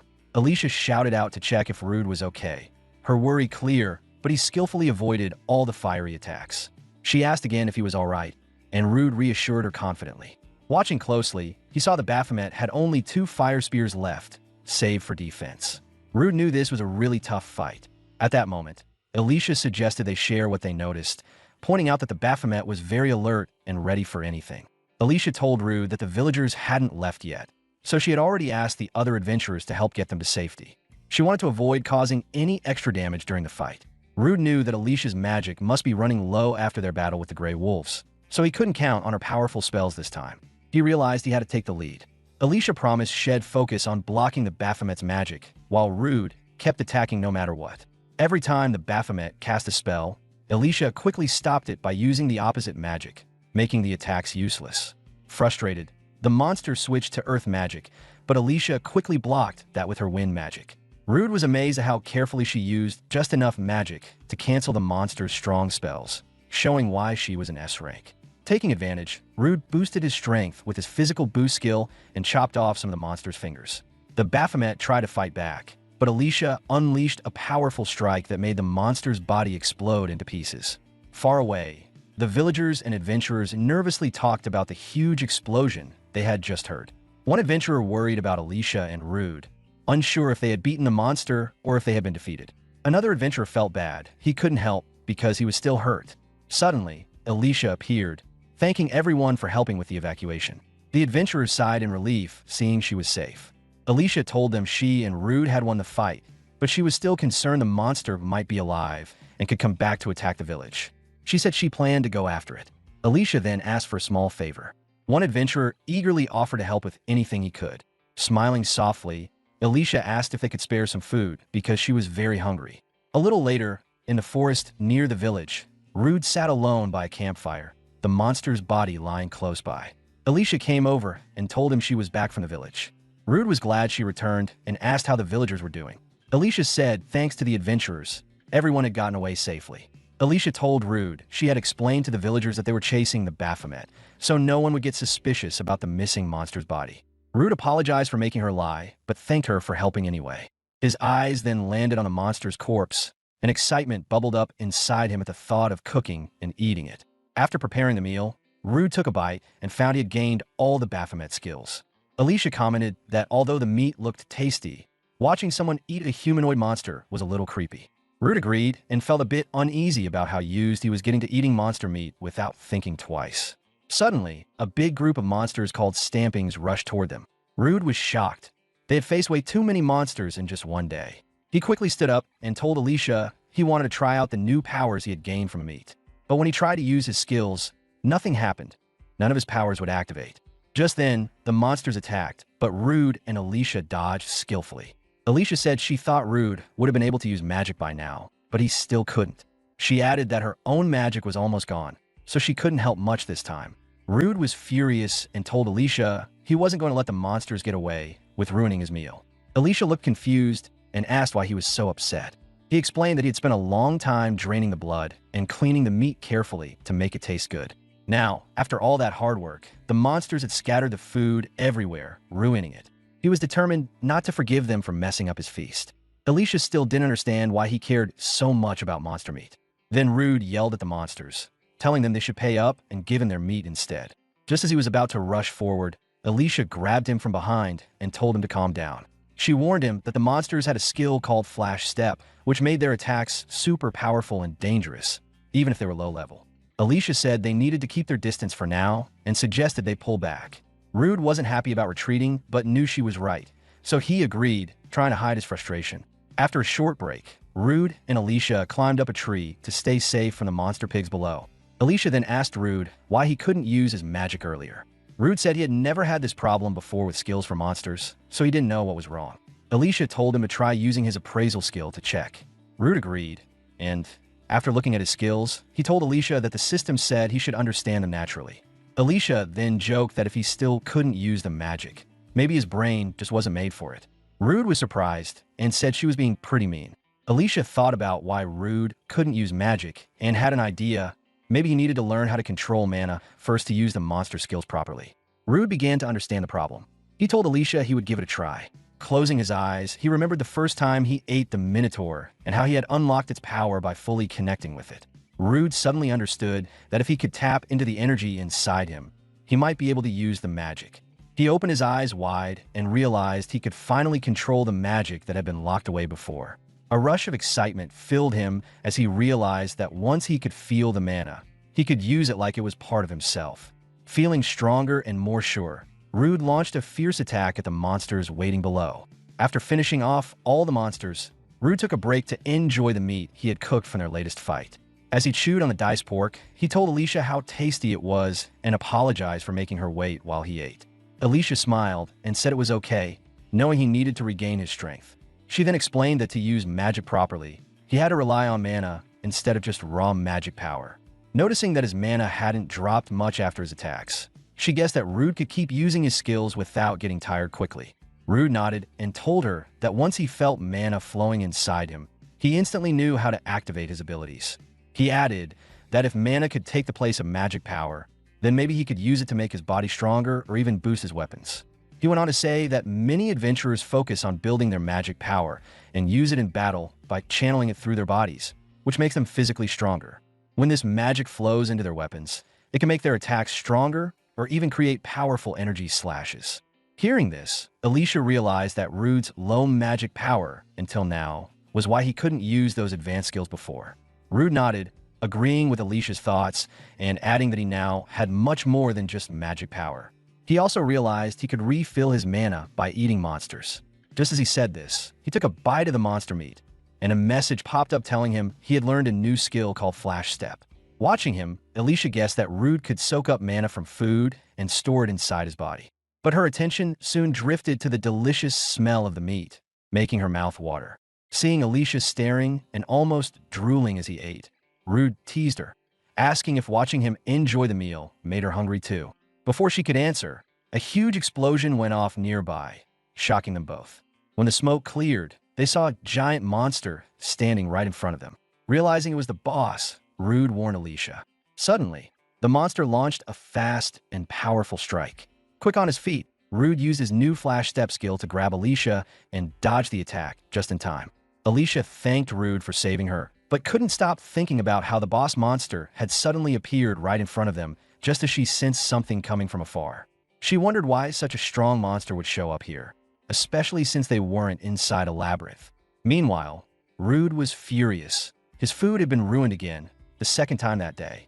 Angry, he pointed at the boss and yelled for it to stop messing with him and his meal. Alicia laughed and teased him, saying at least a monster could make a tasty roast. Rude wasn't convinced. He said the boss had fire resistance, so even if it caught fire, it wouldn't care. Checking its stats, he saw it only had 2 skills, Flash Step and Fire Resistance, but its stats were pretty impressive. Ready to finish the fight fast, Rude used his principles of earth magic and attacked. To his shock, the monster shrugged off the hit and charged at him. Surprised, Rude tried to use his steel body skill, but before he could, the monster's powerful strike hit him hard, sending him flying back. When Rude was hit by the monster's blow, Alicia shouted out, worried for him. But before she could rush over, the monster turned its focus toward her instead. Thinking fast, Alicia called on her spirit, Sylphide, and launched a strong attack. The hit connected, but it wasn't enough to take down the beast. She felt a brief relief, but soon noticed the monster wasn't using any fancy powers. It was just its thick fur and strong muscles that blocked her magic. She quickly realized that neither her earth magic nor Sylphide's wind could pierce through its tough skin.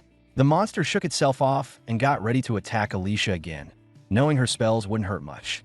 Just then, Rude woke up and instantly used his skill, Roar. His loud yell stunned the monster, freezing it in place. Standing firm, Rude warned the monster not to turn away because the fight wasn't over yet. Thinking it through, Rude knew he couldn't rely on Flash Step or Steel Body right now. He also realized if the fight dragged on, the monster would try to attack Alicia again, and he wasn't about to let that happen. Rude knew he didn't have a skill strong enough to take down the monster with one hit. Watching the beast, he noticed it only charged straight at its target. Feeling determined, Rude decided to try something he had never done before in a fight. He closed his eyes, lifted his sword, and focused, ready to give this new move a shot. The monster rushed at him, and Alicia watched nervously as Rude stood still with his eyes shut tight. But Rude stayed calm, pulling mana from inside him and imagining it flowing into his sword. As the monster got closer, Rude opened his eyes and swung hard.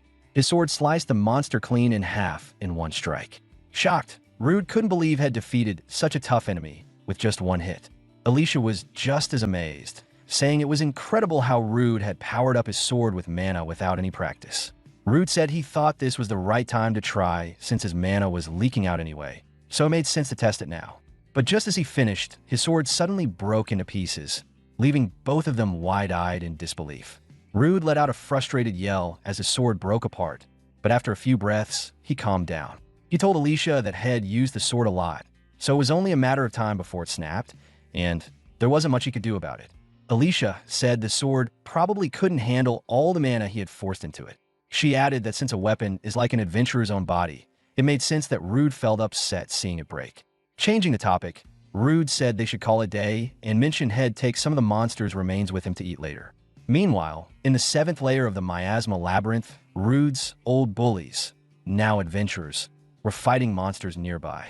After a tough battle, they defeated the stronger miasma rats and the big ones that wandered the labyrinth. One of them said the fight had been hard, but their teamwork was enough to win. The others nodded and laughed, celebrating their success. Suddenly, they heard a noise from close by. One of them decided to check it out and told the others had heard something strange and was going to investigate. As the group moved toward the noise, one adventurer said it was strange to find stairs inside the labyrinth. Another got excited, thinking it might be a secret path leading somewhere special. They kept going and soon found a treasure chest. All three were thrilled to see it. After checking to make sure it wasn't a trap, they guessed what could be inside. When they opened it, they found a black sword that looked powerful and dangerous. One of them grabbed the sword and said he could feel magic coming from it. Another asked nervously if the sword might be cursed. Before the question could go any further, a third adventurer told him to stop being so negative. He said they hadn't seen Rude for a long time and had been struggling to make money. Finding the chest felt like a gift from the gods, a reward for their hard work. The others agreed and got even more excited. While celebrating, one mentioned hearing that Rude had been hanging out with a very beautiful elf woman lately. The others laughed and said Rude had gotten too full of himself. They agreed that next time they saw him, they'd put him back in his place. While the three adventurers talked, the black sword suddenly whispered the word kill over and over. Meanwhile, in the busy frontier city of Bologna, Rude and Alicia strolled through the crowded streets. Rude told Alicia he was thinking of asking a weapon shop owner he knew about making him a new sword. A short while later, they reached Miner's Hammer, a weapon shop run by an old man named Doem. Doem was carefully examining Rude's broken sword and said he didn't expect it to break so badly, especially a sword he had made himself. He added that pure strength alone shouldn't have shattered it so completely. Doem then asked Rude what kind of power he had put into the sword. Hearing this, Alicia asked if Rude would tell Doem everything, and Rude said he would. He trusted Doem since they had known each other a long time, and he wasn't the type to spill secrets. After Rude explained how he gained powers by eating monsters, Doem nodded and said it made sense why Rude's strength had grown so much. Alicia was surprised that Doem didn't seem shocked at all, but he told her it didn't matter what Rude ate as long as the monster meat tasted good to him. Then Doem asked if Rude wanted a sword that could handle attacks powered by mana. Rude agreed, and Doem said it would take some time, including research, to make such a sword. When Doem asked for help, Rude wondered if there was anything else he could do. Doem said having some good magic stones would really help. Rude smiled and pulled out several high-quality magic stones from his pocket.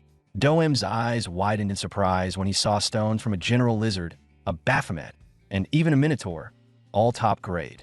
He told Rude that it looked like his skills had gotten a lot better since they last met. Hearing this, Rude felt proud and smiled, saying it meant a lot coming from Doem. Doem then told Rude to let him know if he needed anything else. Before they parted, Doem handed Rude a different sword and told him to use it for now. Rude was thankful and accepted the sword, but Doem gave a serious warning. Rude must never put magic into this sword. If he broke this one too, Doem said he'd have to charge him for repairs next time. Both Rude and Alicia looked worried after hearing that. Later, they sat in a restaurant eating, and Alicia suggested they avoid magic attacks for a while. Rude nodded, remembering Doem's warning, and said Doem was seriously scary when it came to weapons. Alicia smiled and said that even though things had been intense, she was happy to finally meet one of Rude's friends. Feeling a bit shy, Rude apologized for being a loner and not having many people around him. Just then, the bullies who used to pick on Rude showed up from behind and interrupted their talk. One of them said it looked like Rude and Alicia were having a good time, so they decided to join in. Alicia looked at the three strangers, wondering who they were, while Rude's face darkened as he recognized them. Alicia stood up and asked if the three had a problem with her and Rude, then suggested they settle it the adventure way, with a drinking contest. As she talked, one bully named Rondo suddenly fell forward onto the table. His friend Magnus asked if he'd been drinking alone since he looked unsteady. But then Magnus noticed Rondo was clutching the sword they had found in the labyrinth. Confused, Magnus asked why Rondo still had the sword, thinking they had already sold it. As Magnus spoke, Rondo started mumbling the same word over and over. Suddenly, Rondo snapped, yelled, "Kill!" and swung the sword at Magnus, seriously hurting him. Right after hitting Magnus, Rondo swung his sword toward Alicia. Just before the strike landed, Rude jumped in and blocked the attack, saying this wasn't something a drinking contest could fix. Confused by Rondo's strange behavior, Rude wondered what was going on with him and the others. Another adventurer angrily stepped forward, yelling at Rondo to leave the party immediately. But Rondo was too strong. He pushed them back and started slashing at them too. Before Alicia could attack, she quickly apologized to the shop owner for the chaos about to unfold. She then cast a spell, blasting Rondo into a wall and breaking part of the restaurant. To everyone's shock, Rondo got up like it was nothing and came straight at her again. Rude was stunned that Rondo wasn't down after Alicia's powerful hit. He asked if she had held back, but she said any normal adventurer would have been knocked out cold. Just then, Rondo lost control again, yelling as he charged toward Rude and Alicia. promising to destroy them both. Rude got ready for the fight and warned Alicia that things were getting worse.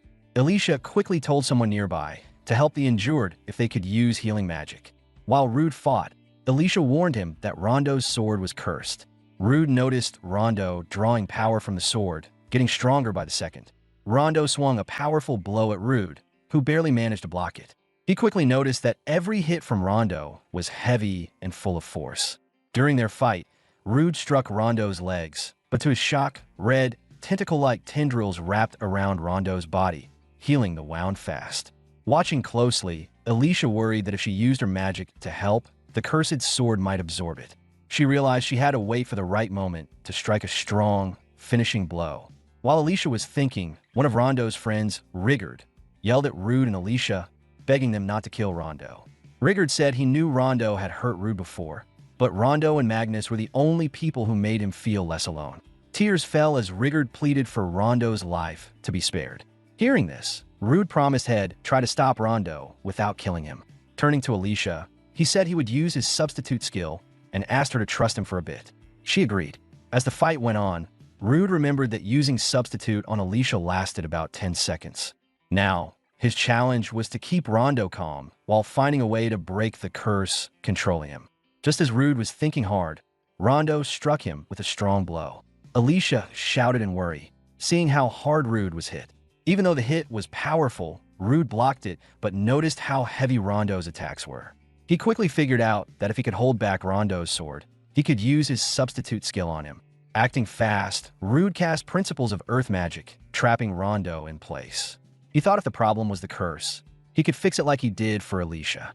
So, Rude tried to use substitute on Rondo, hoping to bring him back to normal. For a moment, Rondo came to his senses and begged Rude to save him. But before Rude could do anything else, he was knocked backward. Alicia asked if he was all right, and Rude said he was okay, but added that the substitute skill didn't work on Rondo. He guessed it wasn't Rondo fighting the skill, but the sword's power stopping it. Rude decided to try weakening the sword's magic and fired principles of fire magic at Rondo. Just then, Rondo broke free from the magic trap and blocked the fire attack. Right then, Rude realized he had only managed to break the curse on Rondo's right arm. He figured that if that was true, he'd have to strike from outside the reach of that arm. But during the fight, Rondo suddenly moved fast, catching Rude off guard. And to his shock, the sword was sucking up his magic again. After pulling in a huge amount of magic, the sword completely took over Rondo's body, transforming him into something else. Rude quickly used his appraisal skill and saw that the person in front of him wasn't Rondo anymore, but a two-headed cursed monster called Graham. The creature immediately launched a fierce attack, and even though Rude tried to block, the hit was so strong it sent him flying back, causing heavy damage. Rude thought the monster was incredibly quick now, moving only when needed and striking like an expert fighter. Just as Graham was about to deliver a final, powerful blow, Alicia jumped in, stopping the attack. She struck hard and pushed the monster back, giving them space. Alicia told Rude she'd have to stand between him and the monster for a while. Rude thanked her, surprised that she could fight well up close. Alicia explained that a wizard who freezes when the enemy gets close is useless, and she didn't want to be that kind of burden. So, she learned how to fight hand-to-hand too. Alicia warned Rude that the monster controlling Rondo was no ordinary foe anymore. She said the curse had gone too far, and the only way to stop it was to destroy Rondo's heart. Rude, feeling uneasy, knew she was right and had no other choice but to agree. Meanwhile, Magnus and Rigard were still hurt.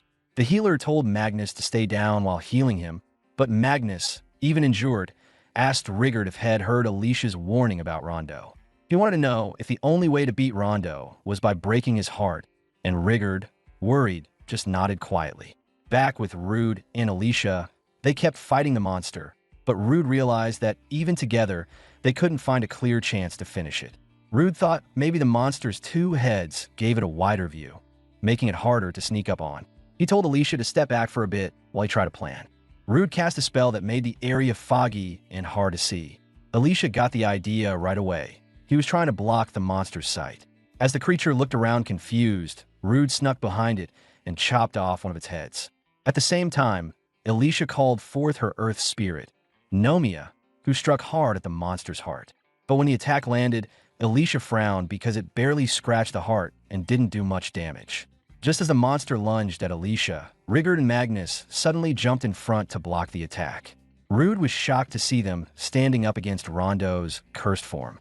Rigard spoke firmly, telling Rondo that he would fight to stop him no matter what, even if it meant risking his own life. Holding his sword aimed at the monster's heart, Rigard promised that the three of them would face this battle together until the very end. Right after that, Magnus unleashed a powerful strike against the creature controlling Rondo's body. Magnus' sword found its mark, piercing straight through Rondo's heart. Slowly, Rondo's body crumbled and vanished, along with the dark magic that had taken hold of him. Watching this, Rude and Alicia felt deep sadness for Rondo and his friends, Magnus and Rigard. Tears streamed down Magnus and Rigard's faces as they mourned the loss of their fallen comrade. Amid the sorrow, Rude's eyes fell on the cursed sword lying on the ground, the very weapon that had caused all this pain. He picked it up quietly, knowing that even if he hid the sword away, it might still bring harm to someone else someday. As he thought about what to do, the sword started whispering again, repeating the chilling word kill over and over. But just then, the system window popped up, telling Rude the curse from the sword was broken and he was now protected from any strange effects. Annoyed by the sword's endless whispers, Rude told it to shut up, saying its tricks wouldn't work on him anymore. The sword seemed to hesitate, then went silent. Suddenly, the restaurant door swung open, and Lankars, the guild master from Bologna, stepped inside, his face full of concern. He asked if everyone was okay. Calmly holding the sword, Rude replied that the fight was finally over. After hearing Rude's explanation, Lankars suggested they all head back to the guild for now. Soon, they arrived at the guild hall, where Lankars asked Rude and the others to share everything that had happened in detail. As Rude told the story, Lankars understood that Rondo had used the cursed sword to boost his power. With Magnus confirming the events, Lankars felt sure the other adventurers would believe their side. Magnus, still in shock, struggled to fully grasp what had just taken place. Sensing the moment to change the mood, Lankars asked Rude how he was feeling, noticing Head held the cursed sword for quite a while. Rude explained to Lankars that thanks to his immunity to abnormal effects, curses no longer bothered him. He added that as long as he kept the sword, no one else would fall victim like Rondo did. After thinking it over, Lankars respected Rude's determination but warned that if the sword ever controlled him, he wouldn't hesitate to take serious action. Without missing a beat, Rude promised that if it came to that, Lankars should do whatever was needed. Alicia listened quietly, looking a bit concerned but saying nothing. Lankars then thanked both Rude and Alicia for handling the dangerous situation. Lankars continued speaking, telling Rude and Alicia that this was no time for anyone to relax. Hearing the seriousness in his tone, Alicia grew concerned and asked if something had happened to make him say such a thing. Lankars then explained that the adventurers who had accompanied him had originally been summoned to deal with another matter he was about to reveal. Recently, he said, the number of monsters appearing outside the labyrinths had been increasing at an alarming rate, and the source of the problem seemed to be the newly discovered Abellio labyrinth. According to the investigation conducted by the survey team, the sudden surge of monsters was connected to the presence of a particular creature lurking deep within a labyrinth. Upon hearing this, Rude's curiosity was immediately stirred, and he could not help but wonder what kind of mysterious monster could be responsible for such a phenomenon. Lankars informed them that the monster in question was known as the miasma dragon, also called Basilista. He admitted that most of his knowledge about the creature came from old records and books, but according to those sources, its estimated level exceeded 70. Upon hearing this, Rude and Alicia were left stunned, immediately realizing that the dragon's strength far surpassed their own. Lankars went on to explain that while the dragon's combat abilities alone were already extremely dangerous, the true threat lay in its ability to release large amounts of miasma. This dense miasma was believed to stimulate nearby monsters, agitating them and driving them out of the dungeon in far greater numbers than usual. Because of this, the situation had rapidly grown more serious, and during their investigation, the survey team had already suffered several casualties. Lankars added that those who had returned from the survey were currently receiving treatment, but he warned that if the situation continued unchecked, the problem would not remain confined to the monsters within the labyrinth, as the miasma would eventually seep outside and cause catastrophic damage to the surrounding areas. He then explained that this was precisely why he had been searching for Rude and Alicia. After hearing the full explanation and understanding the seriousness of the situation, Rude told Lankhars that he now grasped what was happening and suggested that they first visit the surviving members of the survey team. Shortly afterward, they arrived at the Adventurers Guild medical ward, where the injured adventurers were being treated. There, Rude approached one of the adventurers who had been heavily afflicted by the miasma and was writhing in pain on the bed. Raising his hand, Rude gently placed it on the adventurer's body, and as he activated his skill, Substitute, he slowly began drawing the miasma out of the adventurer's body, steadily easing their suffering. Lankhars watched in astonishment, as he had never witnessed such an unusual healing method before. Unable to hide his surprise, he told Rude that he had no idea Rude possessed the ability to nullify abnormal conditions affecting others. Rude calmly explained that the ability only worked if the person he was helping did not reject his assistance. After clarifying this, Rude turned to Lankhars and stated that this was exactly why only he and Alicia would participate in the subjugation of the dragon. One of the nearby adventurers overheard the conversation and, shocked by Rude's declaration, immediately called him foolish for suggesting that the two of them alone could face such a terrifying opponent. Lankhars, however, remained serious. Looking directly at Rude, he asked him plainly what he believed his chances of success were. Hearing Lankhars's question, Rude explained that the fewer people he had to protect within the miasma-filled environment, the easier it would be for him to move and fight freely. With a confident smile, he added that battling powerful monsters on his own was something he had always wanted to experience. After carefully considering Rude's reasoning, Lankhars placed a firm hand on his shoulder and acknowledged his resolve, ultimately agreeing to the proposal and entrusting the subjugation of the miasma dragon, Basilista, to him. A short while later, the meeting came to an end, and Rude and Alicia were walking through the city streets together.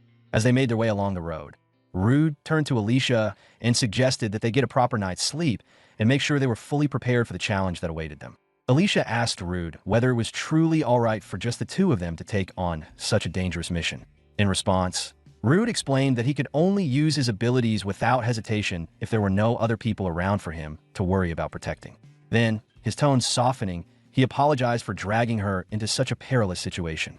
However, Alicia simply smiled and dismissed his concern, telling him that if he had even thought about taking on the mission without her, she would have given him a beating for trying to leave her behind. She reminded him that they were a team and reassured him that together they were more than capable of saving everyone. Hearing her unwavering confidence, Rude nodded in agreement, accepting her words with a quiet sense of reassurance. The next day, deep within the lower floors of the Abellio Labyrinth, Rude and Alicia were engaged in battle against a group of mob monsters known as Bobgoblins. After a brief but intense fight, they swiftly defeated the goblins surrounding them. Once the area had fallen quiet, Rude turned to Alicia and remarked that the situation was more or less exactly as the rankers had described, though they still needed to push through at least 5 more floors before reaching their destination. He added that while he had not heard any reports of the miasma spreading this far down, it was obvious that something was wrong.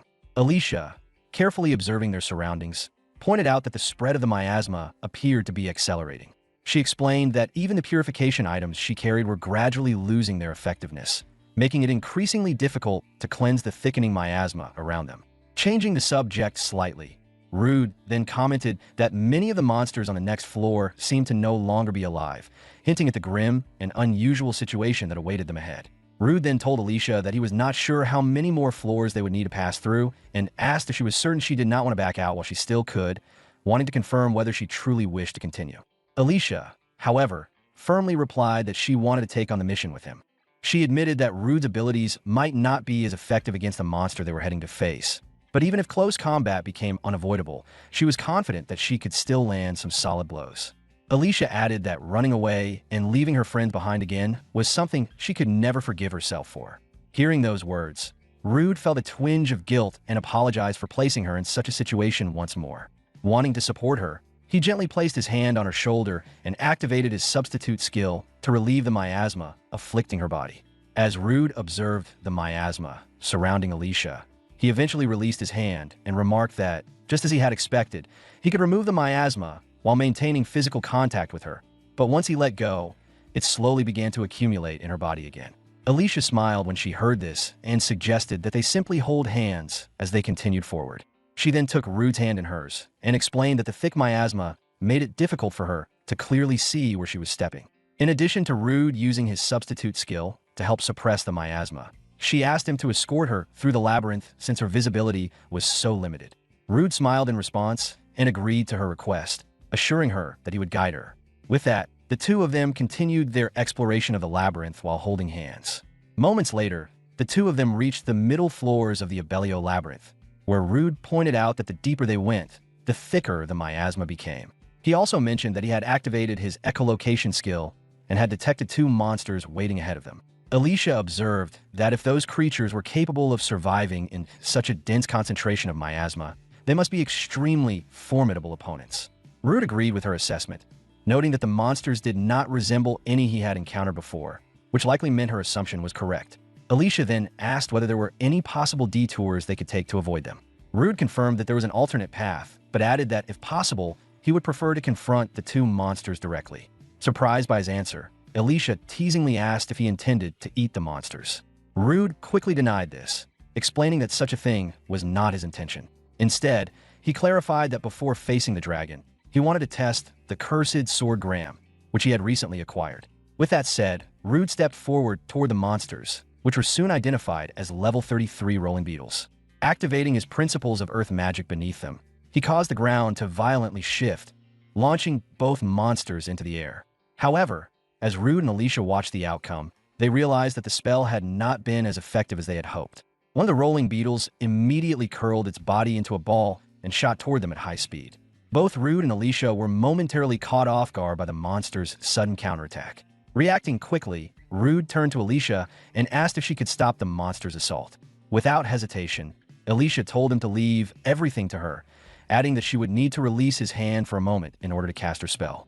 In that moment, Alicia summoned her spirit fairy, Nomia, who immediately activated a spell to intercept the rolling beetle that was charging toward them.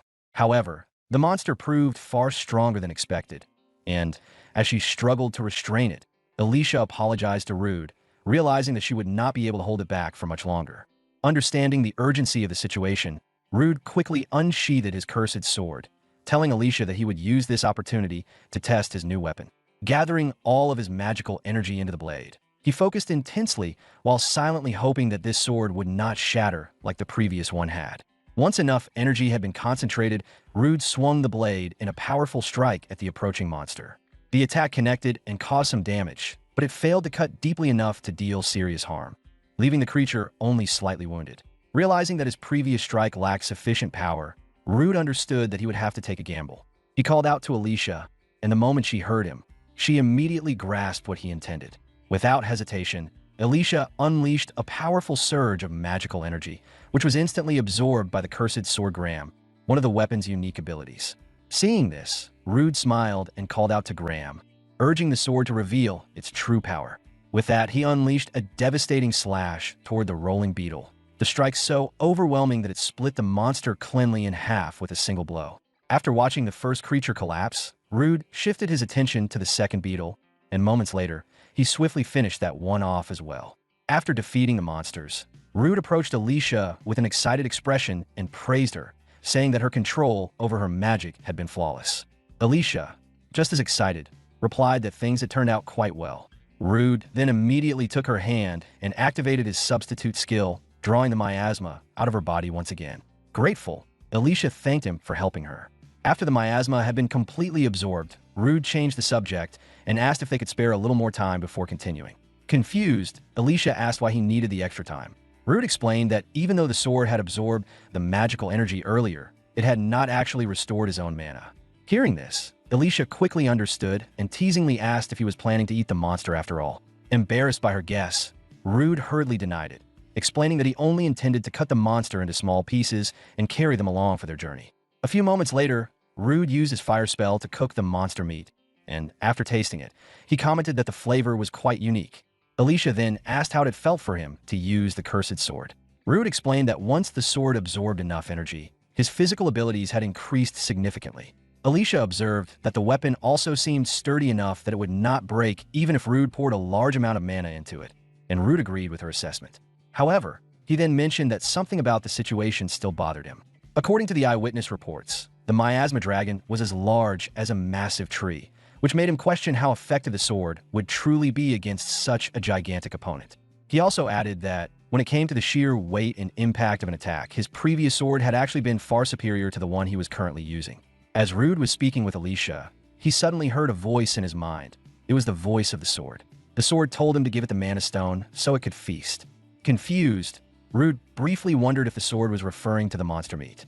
The sword quickly denied this and clarified that it had no interest in the meat, but rather in the magic stone contained within the monster's body. Understanding this, Rude retrieved the mana stone from the defeated monster and handed it to the sword. The moment the blade absorbed the stone, it began to power up, and within seconds the once small and lightweight weapon transformed into a massive blade. Rude was visibly impressed by the sword's newfound power and change in form.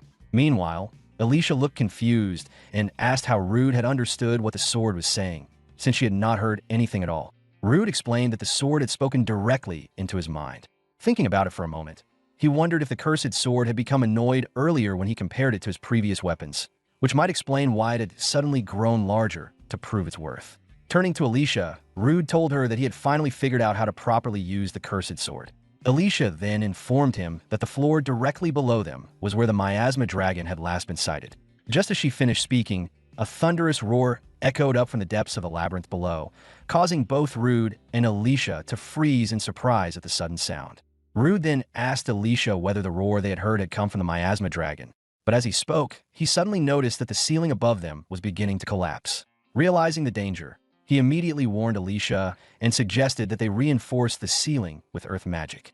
However, Alicia quickly pointed out that if they focused on protecting themselves, the staircase would likely be blocked by the debris, causing them to lose their only chance to confront the miasma dragon. Without hesitating, she activated her wind magic and told Rude that instead of defending, they would break through before the ceiling could collapse. Grabbing hold of Rude, she propelled the two of them upward with a powerful burst of wind, and together they blasted through the ceiling, escaping into the floor above just moments before the entire room caved in behind them. Once they landed safely, Rude and Alicia exchanged relieved smiles, and Rude admitted that for a moment he had thought he was going to die. Alicia replied that the maneuver had cost her quite a bit of magical power. As they began surveying the new floor, Rude noticed how dark the area was and suggested that they move slowly while using his thermal search skill so they could detect threats and remain relatively safe while searching for enemies. However, as he spoke, he suddenly sensed something approaching them. Immediately activating his thermal sense, Rude informed Alicia that something was coming from the other side. As the presence drew closer, he confirmed that it was the miasma dragon, Basilista. The moment the massive creature appeared before them, both Rude and Alicia were taken aback by its overwhelming presence. When Rude checked its status, he was shocked to discover that the dragon was level 75. Rude explained that although the dragon was not particularly agile, its vitality exceeded 500, making it an extremely dangerous opponent.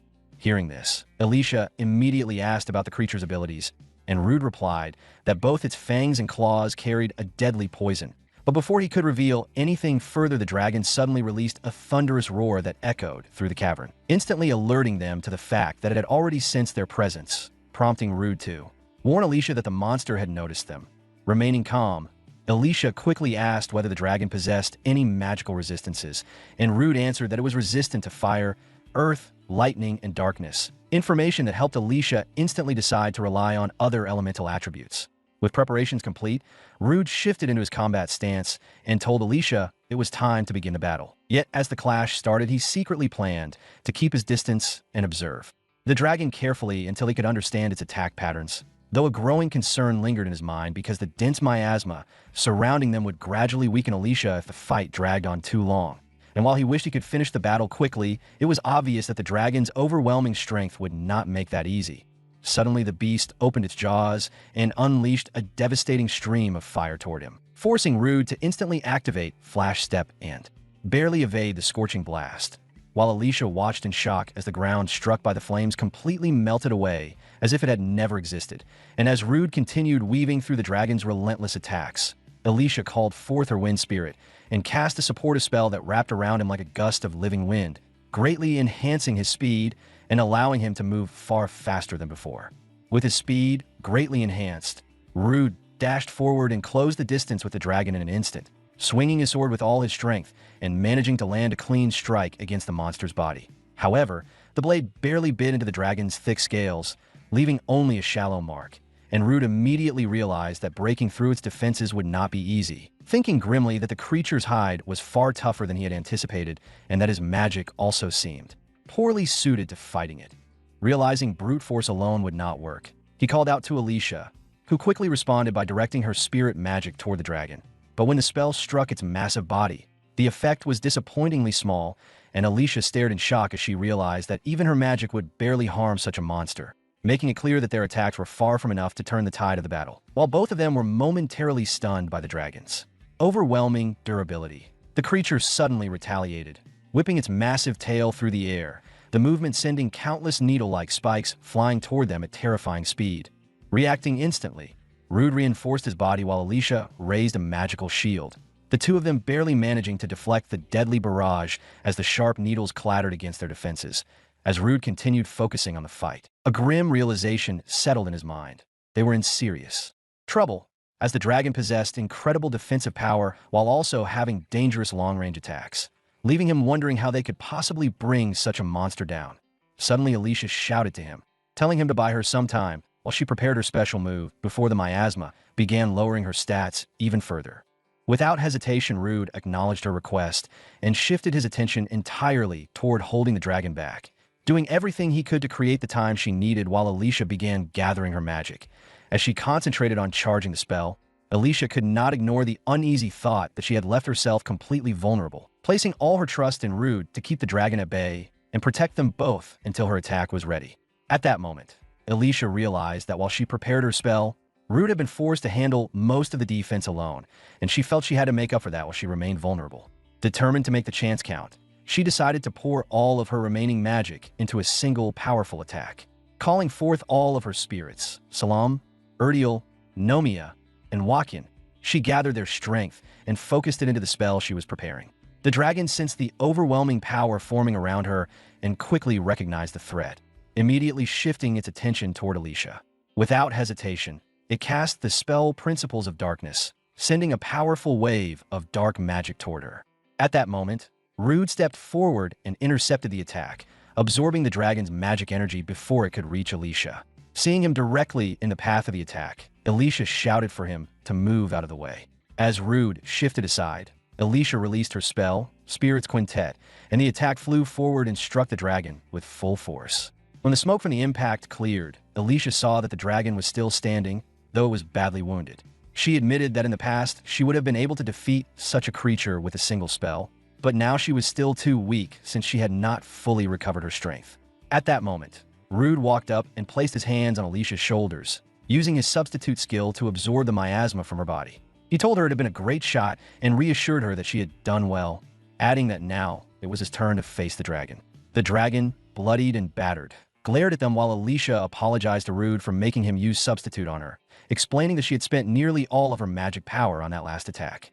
Rude reassured Alicia that everything was fine and told her to focus on using the last of her magic to protect herself. He calmly added that from this point on, she could leave the rest of the fight to him. Still worried, Alicia urged Rude to be careful. Just then, the dragon released a thunderous roar that echoed through the area, but Rude immediately answered by activating his own roar skill. Mimicking the dragon's roar with startling accuracy, he caught the creature off guard with the unexpected response. The sudden counter left the dragon momentarily surprised, creating an opening. Without wasting the chance, Rude rushed straight toward the dragon. As he charged forward, he began to notice something unusual within his body. The dark magic he had absorbed earlier seemed to have flooded him with an enormous amount of mana. In that moment, Rude could clearly feel his magic power surging and overflowing inside him. In that moment, Rude swung his sword with full force and landed a heavy slash on the dragon's arm, noticing that one of its scales had cracked and begun to fall away from the impact. The sight filled him with excitement, as it meant the creature's defenses were not completely impenetrable and that cutting through them would now be easier. Encouraged by this discovery, he continued pressing the attack, delivering a series of stronger and more aggressive strikes as the battle continued. However, before long he began to realize that his sword, Graham, was losing some of its effectiveness as the mana it had previously absorbed slowly faded away. Sensing that his attacks were weakening, the dragon suddenly released a thunderous roar before activating its skill, Miasma Wave, sending a massive surge of miasma directly toward Rude. The attack slammed into him with tremendous force and blasted him backward through the air. Although the poisonous effects of the miasma had no effect on him, Rude still felt the full physical impact of the attack, making him realize that while he could resist the miasma itself, he was still vulnerable to the sheer power behind it. As he was processing this realization, the dragon swung its tail violently, firing a storm of needle-like projectiles straight toward him. Seeing that he could not dodge the barrage normally, Rude quickly activated his skill flash step to escape. However, just as he attempted to reposition himself, the dragon had already predicted where he would appear and moved to intercept him. Appearing directly in front of him, the dragon struck Rude with a powerful blow. Rude immediately activated his skill steel body to reinforce himself, but the defense was still not enough to fully withstand the attack, and the impact sent him flying backward once again. As he regained his footing, Rude realized that the dragon had accurately calculated the range of his flash step and used that knowledge against him, leaving him momentarily impressed by the monster's frightening level of intelligence and adaptability. The dragon slowly advanced toward Rude, its massive body drawing closer with every step. At the same time, Alicia called out to him in alarm and began running toward him as quickly as she could. Meanwhile, Rude remained on the ground, and his mind briefly drifted back to a past battle when he had nearly lost his life while fighting a minotaur. As the memory surfaced, his expression changed. He reminded himself that he was no longer the same person he had been back then. Realizing how much he had grown since that day filled him with renewed resolve. With that determination, Rude activated his skill, Principles of Earth Magic, launching himself upward just as the dragon moved into strike. As Rude rose into the air, the dragon noticed his movement and immediately unleashed a blast of fire breath in an attempt to finish him off. Watching the attack rush toward him, Rude briefly considered using his thread manipulation skill to avoid it. However, he quickly understood that simply evading would only lead to a battle of attrition that he could not win. Deciding he needed to take the risk, he chose to turn the situation to his advantage. Forming a plan, Rude resolved to use his threads like a slingshot to propel himself directly toward the dragon and create the perfect chance to attack. In an instant, he activated his thread manipulation and launched himself forward at full speed straight toward the dragon. Even as the dragon's fire breath surged toward him, Rude did not attempt to dodge. Instead, he charged directly through the attack. In that critical moment, he swung his sword with all his strength, cutting through the flames as he closed the distance with his opponent.